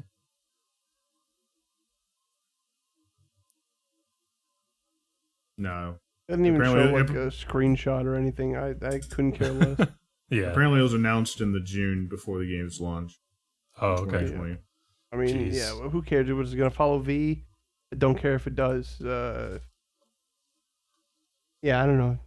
No, if it's big going to whiff. following a street kid who becomes a cyberpunk. Yeah, it was Corpo. Yeah, Finally, How a am story I about a supposed to relate to Cyberpunk. this? And like I said, I mean, I played Cyberpunk maybe the most than anyone here, and I do not care. Yeah, for real. Alan Moore continues to shake his fists at the gods in the sky as League of Extraordinary Gentlemen reboot is in works at 20th Century Studios and for Hulu. I feel like Alan Moore must be checked out of this plane of existence by this point. He's so famous, done. He famously disapproved of The Watchmen 2019 or whatever it was. Yeah, and every other adaptation of his work that's ever been made. Yep. Yeah, this is a weird one because, like, I get it from like a cultural standpoint. It's a bunch of characters that you may or may not know from like 19th century fiction. But I don't know. It's just it is a weird property. Like the original comics are weird. The old movie is bad. The old movie didn't kind of a guilty Connery pleasure. Say he was going to stop acting after he did that one. He was like, I don't want to act anymore. It caused him to stop acting. I like the old movie. It's not a good movie, but I liked it. That's why I said guilty pleasure. I did like it. Yeah, I remember when I watched it as a young, and I was like, "Oh, this is cool." I would watch a reboot. In a 2003 diesel punk superhero film. Fuck you. Diesel punk. It's just set in that time period. It's just fuck you. Damn. Yeah, whatever. I mean, I'll probably watch it. Fuck it. Unless it legitimately is like they just I'm not gonna lie it to now and make we it hear decent. about remakes and remasters and sequels all the time. This is the first one in a while that I've been like, that could be cool. I don't have any attachment to the property as part of it too. It's like whatever. I mean, those were fun characters. I guess I could see them working. Yeah. It's probably going to be closer in tone to the movie, where it's just like, remember this character and their storyline and how it affects what's happening right now. You know, they go through their own arc based on whatever book they were in. Yeah. Instead of the comic, which is just like, Alan Moore basically saying to the reader, I don't give a shit if you know anything about any of these characters. I'm using them for my thing, and it's all complicated, and they, you know, they're at weird points in their arcs and stuff like that. And they're just like going through crazy shit and being awful to each other.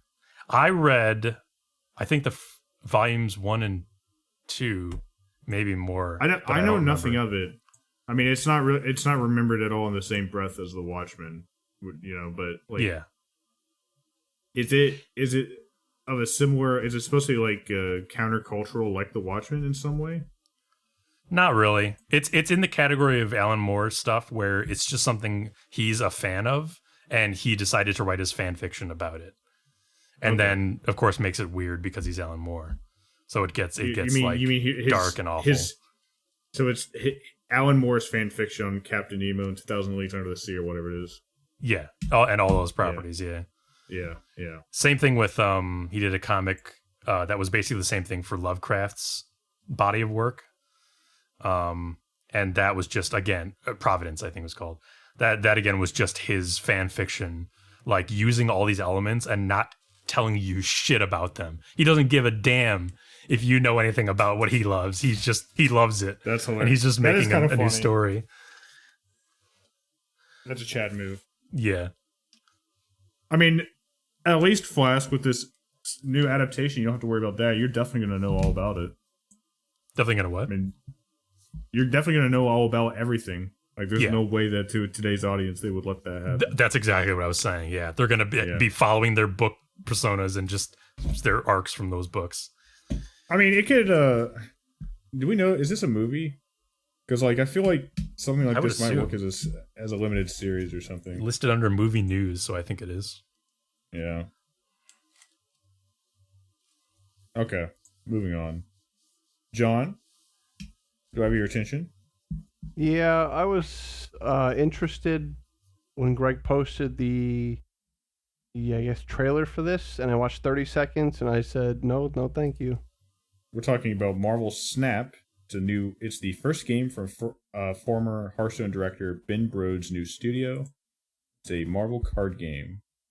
Yeah, so the trailer in this showed that like the average game time is like 3 minutes, and your deck size is 15 cards, and it's mostly about like lanes, and I immediately just shut my brain off because I did not care. It sounds like literally the opposite of what I want. I mean, obviously I play the Marvel vs. game, and it sounds like actually the opposite. So I was like, I do not care. I'm not a fan. Like, I'll post a screenshot I'm looking at right now. I feel like it's really easy with these things to over-design. Look at how many fucking flare effects are on the screen right here. That's what I noticed. I was like, God damn. This is a mess. Like a fast 3-minute card game is not what I'm looking for. So many popping colors. Like, it's just very distracting. Like, it's not what you think of when you think of, like, a card game. No, I agree. I'm looking at this and I can't even like discern really what I'm looking at. Like, it's so fucking busy. Yeah, I'm not going to be looking at this one or trying it or anything. I can imagine some people being into this though, and especially that whole 3-minute game thing. Just they want the quick, the quick buzz of a Marvel thing. Yeah, they want to play it on their phones. Yep. Yeah, and new content daily, weekly, monthly. Yeah, they want to play a game on their phones while they're in the bathroom at work. That's all it is. 150 plus Marvel characters. Wow. Maybe this is a good game. Yeah, I doubt it. Adding more all the time. All right, let's finish up on a positive note, at least for me, and I think Flask. Norman Reedus has confirmed that they've just started part 2 of Death Stranding, which I think is the first official confirmation that Death Stranding 2 was even going to be a thing. I think this is the first official confirmation. He has said before that they were in talks about it, but this is the first time he said we have started working on part 2. Yeah. So just starting. So what, you think you're going to see it by like 2026 or something? I wouldn't be surprised. Yeah, probably. If it was a while. Hey, I'll buy it day one, whenever it comes out. Now, I don't know about your reading of this, Andy, but I feel like, first of all, actors and such that are involved in these games often misrepresent the nature of them early on. Like, they're not into games, so they don't really have like a solid grasp on what they're doing exactly. And it actually makes me wonder if this is a direct sequel to Death Stranding or simply a second project involving Reedus from Kojima. That is like a spiritual sequel to Death Stranding. That's or in the same vein. There is a quote in the, I don't know if it's this article or another article where he's like talking about when he got hired to do Death Stranding 1 and explaining how it's no Miss Pac-Man. Right. It's I saw that too. I'm reading this quote here, Flask, and it's hard to interpret it any way other than a sequel, though I agree with why you're saying that. Mm-hmm. And then the game came out, and it just won all... This is directly from Reedus. Yes. And the game came out, and it just won all these awards, and it was a huge thing. So we just started part 2 of that. Right. That's why I'm saying, like, so he's saying we started part 2 of that. But to him, who equates Death Stranding to a better Miss Pac-Man, is like... should we believe him 100% when he thinks that it's a direct sequel called Death Stranding 2?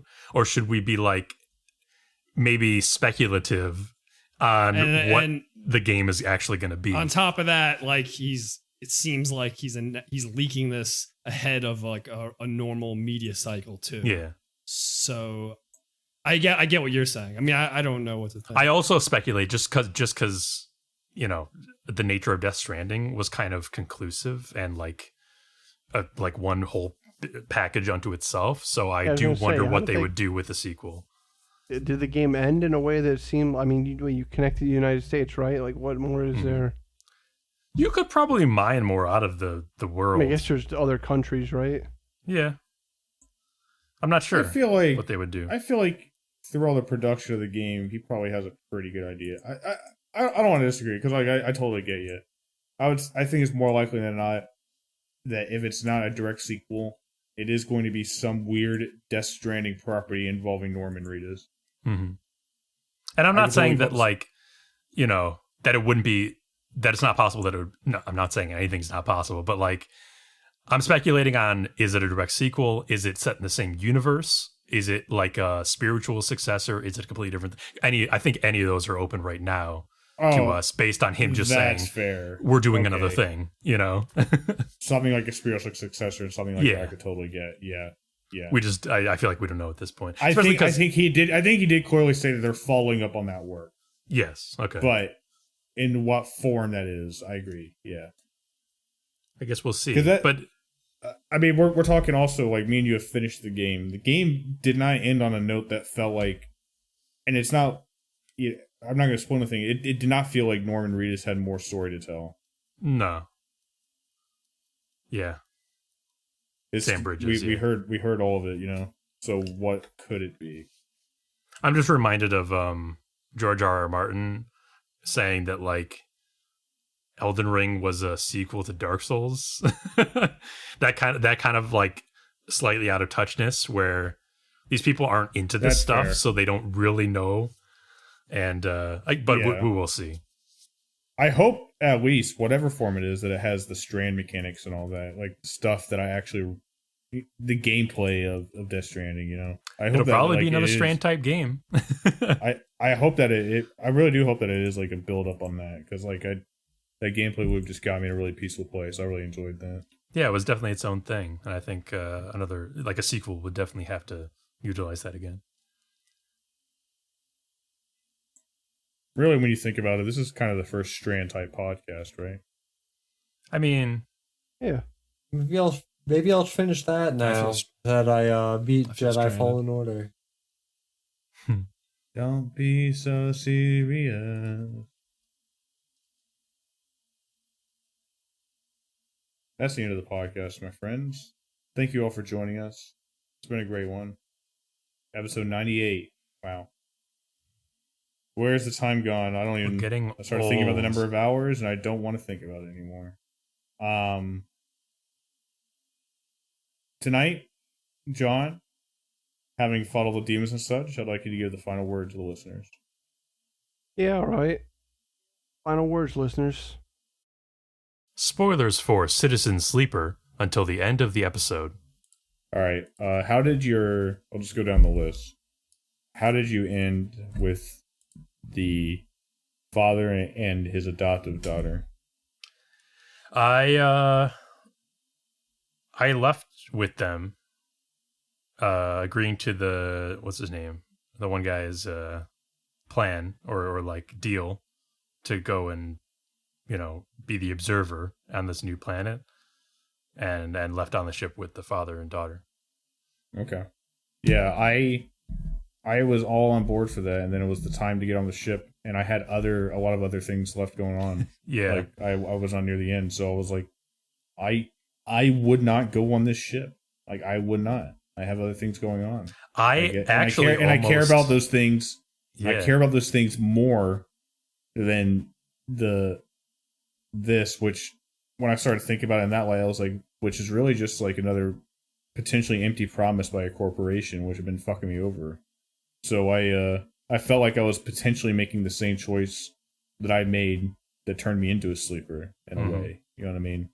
So it was kind of bittersweet, melancholic because I didn't have time to talk to them. So there was just a moment where, they got on the ship and I didn't, and they just watched me leave without having said anything when they totally thought I was coming with them. Yeah. I actually went back and just like went through that choice again, the other two ways or whatever you can do it, just to see that. But my headcanon for what I did was actually like a real thing that I was thinking, which is my character I felt had been so desperate to be like stable and free that he sort of like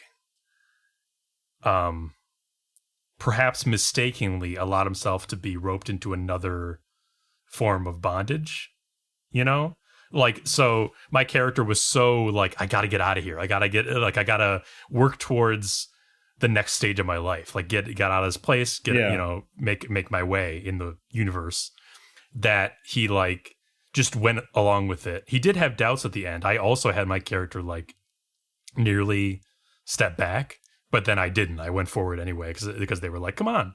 So my character did. And It's not like I was like role playing, but the way I felt about it was that my character had like, for sure, don't get me wrong, caused himself to make another deal that was not actually good for him, or not possibly the best thing or the most free thing. Yeah, and just because I've been loose with pronouns, let me be clear. When I said earlier that I felt like I would not make that choice. I was thinking of the character, you know what I mean? Mm-hmm. But like I just had a different perspective on it than you did. And then the way that the epilogue for that path goes, it seems like what happens is there's like a lot of time spent on the journey, and the daughter grows up a bit on the journey, even though I think they're supposed to be in stasis. I'm not sure what that was about. No, they're not. That was the deal. Is that you are part of the crew that is keeping the important people alive during stasis.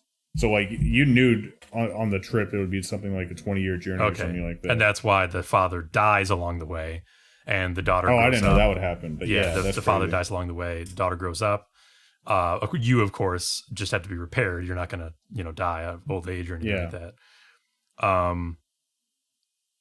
And then I think it ends on an ambiguous note. Like you don't make it to the planet or something. It's just like you're heading out there. I think it's scary. Okay. What about another one I thought was particularly interesting, and I feel like I might not have gotten the best outcome on. What about she's the woman who was a mercenary who is looking for somebody who stole like the power conduit or something. Oh, she has the ship that you have to repair in the first half of the game, and then hunt down the persons. So that's another one that I felt like actually the ending I got was the one where I was like okay with it in a role playing way. But I did have like a headcanon of how my character slightly messed up. This one I totally messed up. So I have no idea how this quest is supposed to end, but after she shot the sleeper she was looking for and used me, I just basically just wrote her off. And like I had the follow-up moment where she was asking for forgiveness and I didn't give it to her. I just walked away, and she tried to pay me, and I didn't accept the money. Okay. And her story just ended there for me. All right. Did you ever see her again? No. Okay. I totally wrote her off. Like I didn't give her forgiveness. I didn't accept her money, and I didn't say any positive word to her about how I was okay with that, how I understood anything like that. Because I didn't. I was not okay with that.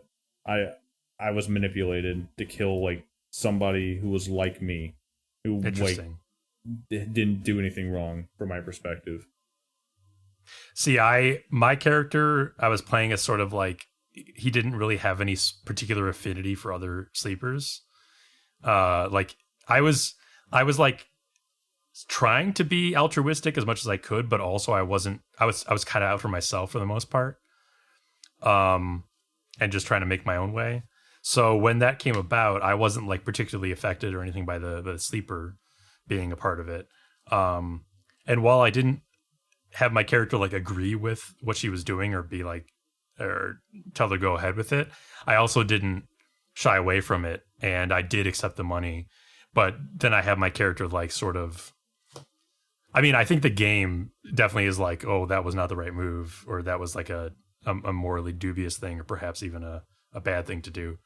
But then she does come back later if you accept the money and don't. Oh, I figured she would criticize her because her story does just end there. I assume she would come back later. If and then she provides an alternate way to leave the station. You can crew on her ship. I don't trust that. Don't trust that sleeper killing woman. Well, then she is like very reticent and apologetic when you meet her again. Yeah, of course she is, but she already got what she wanted. She murdered somebody. Right. And so like she feels you can tell that solved the problem that she had. She just didn't have to take this guy home. She could have just walked away and never thought about him again. They would have never crossed paths, and that could have been that. She of course is like, nothing will ever be the same between us, and I don't think I'll ever be the same having done that. So she clearly regrets it, but it's like something that she can never take back. And you can choose whether or not to go with her, or you can be like, nah. Yeah. I guess some additional context for my choice as well is that by that point in the game, I had done most of the other things, including most of the AI plots, like the hidden network plots. Mm-hmm. So I'd grown fond of the AIs, and I come to understand them as not all that different from myself. You know what I mean? Yeah. So that kind of helped forge like the sympathy that I have with other sleepers, I think. Okay. As well as I think that I just had this like inherent sense that my character was over with encouraging cycles of violence. Mm-hmm. You know what I mean? So I felt like the violence that I was forced to partake in was enough of like a sin that she committed against me that like I just couldn't interact with her anymore. You know, the way I approached it ended up with a story where my character like didn't encourage violence, but was accepting of it for the first half of the game when he was under all these pressures and stress and stuff like that. Like he was just doing whatever he could to survive and taking whatever he could to keep pursuing his goals. But then the second half of the game, like he did whatever he could to like atone in a way for mistakes he's made in the initial parts of the game, which I kind of what I was talking about with that rich narrative that ended up being generated where he wasn't one person the entire time. He had like an arc where he was one way and selfish, and then later on he did whatever he could to help people as like an atonement. That's pretty cool too. Yeah. Were there any other like plot lines you wanted to know about? Yeah, the last ending I want to talk about, not because I felt like I did anything wrong, but because I felt like it was the most moving. Like, honestly, it almost brought me to tears reading through it because like it was such a good moment. It was near the end of my experience, but my favorite ending of all, the Root Crown Gardener ending. Mm-hmm. I was really moved by that whole sequence where you are speaking to the gardener and there's 10 million minds there, and just the alluring comfort there is in like that whole feeling where like you never have to be alone. You can be a perfect mind organism here with everything else. And this guy, you know, it felt good. Like these were real living organisms too, all the plants and such. And every plant that ever lived was just a mind now. Mm-hmm. That was fantastic writing. What'd you do with that decision? Again, like, you know, I felt the impulse of other things that I cared about, human things, and they were true feelings that my character would have. So like ultimately I decided to shy away from the easiness of heaven's pansy light, so to speak.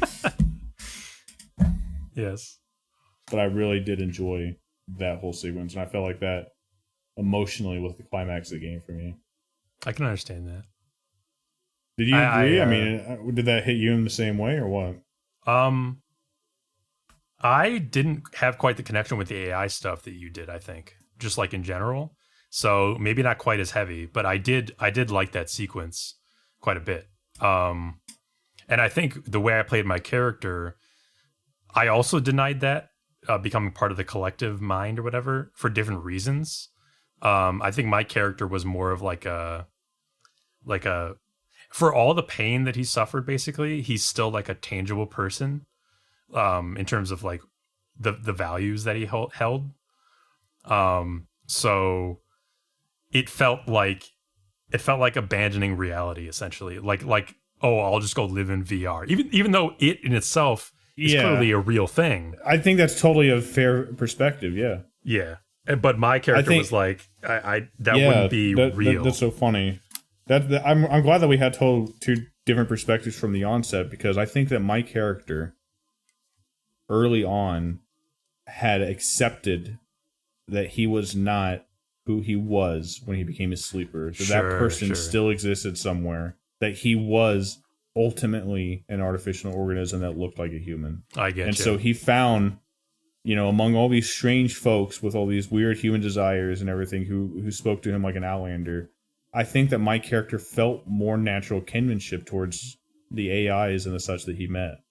That being said, I think that, you know, he throughout his experience there, and that's kind of how I rationalize it, throughout his experience there, he ended up finding community and finding peace and finding home and finding friends and starting to forge more human-like relationships, which is what made the gardener thing so alluring, but like, yeah, ultimately something that he wouldn't take. And that my character did end up just ending his existence as you would if you play through all the endings, but also as I think my character would, is just persisting on the eye.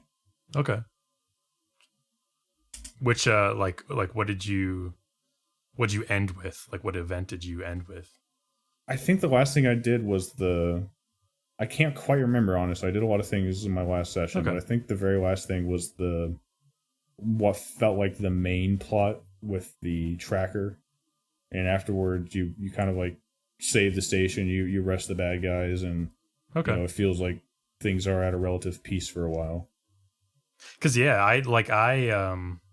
my character was slightly different in that like he felt, or I was treating him like essentially a clone of the original Sleeper person, just with different biological requirements. Yeah. And not like a distinct entity or something like that. Man, that's very fascinating. I'm glad that we didn't really talk about this game much beforehand, too. That's fascinating. Right. And like the tracker thing was another thing that I feel like I failed. Or like for my character, he failed. In that I ran out of time and the second hunter came and I ended up killing him, like in the streets, almost like by accident. Not by accident, but like just a turn of luck allowed me to kill him. And it ends with a note of like what does this come to? Like granted I didn't die, so I guess that's good. But like I just fucking murdered a guy, and nothing is like better in the world. Yeah. So I also did it. I also failed in that sense, but I frankly, I was not that interested in the hunter thing once I kind of pieced together that it was artificial. That the bounty hunter stuff didn't really hit home with me after I finished Ethan's little arc. So the second hunter, I understand that. The second hunter didn't even. And I'm just speaking honestly, I don't actually remember what the conclusion of that story was for me. Okay. But other than I know involved Ethan somehow, like the first two hunters interacting, and maybe Ethan took out the second hunter for me or something. Oh yeah, you can do stuff for Ethan to allow him to become like your bodyguard essentially. So that's probably what you did and got him to protect you and kill the other hunter. Whereas I did not do I didn't do shit for Ethan because I was just I didn't want to do shit for Ethan, but I feel like I felt like I needed to because of, like we were talking about that panic you're in the first half of the game is like you do things that you don't necessarily want to do. I guess that was the moment for me where I like ate my pride and I worked with this guy who fucked me over. Yeah, that is really funny because like, my character didn't want to either, but he didn't because he thought that. I mean, I'm talking like he's making decisions, but I'm making decisions with his character. I'm role playing. He's thinking, oh, if I can like get to the end of another lead and get out of here, then this won't even be a problem anymore. Like if I can just get the tracker disabled and get out of here, this won't even be a concern. But he failed. He didn't do it in time and ended up getting stuck with that murdering business. Not murdering, but self-defense killing. Yeah. So it is funny how different perspectives can lead to like different ways of role-playing those situations. Yeah, and honestly, I feel like I enjoy the game that much more now, having had that perspective of like seeing how you understood the game, and it was a totally different game in a lot of ways than what I played. It's pretty cool. And it's not like there's a billion possibilities or anything, but no. It is intriguing. It's a lot up to you and how you interpret and project onto the game and that kind of thing. Exactly. It's pretty cool. How with even limited options you can still project onto the game in different ways. That's all I got though for Citizen Sleeper spoiler talk. That was a good discussion. Mm-hmm. Yeah, I fucked up a lot in the beginning and then atoned in the second half, and that's really cool that the game allows for such different angles. Of approach. Yeah, you felt like you had a personal arc of atonement, and I felt like I had a personal arc of like stability and finding peace. That's pretty cool. And community, Yeah, and understanding what you are. Yeah. Thanks for listening, everybody. I hope you all enjoyed Citizen Sleeper as well. If you guys have any thoughts on it, and like any other different perspectives on how you guys played the game, or on anything else that was discussed in this episode, hit us up at brokencampfire@gmail.com or on the Twitter @brokencampfire. We'll see you guys next week. I hope. Might be the week after. We'll see. For episode 99. Good night.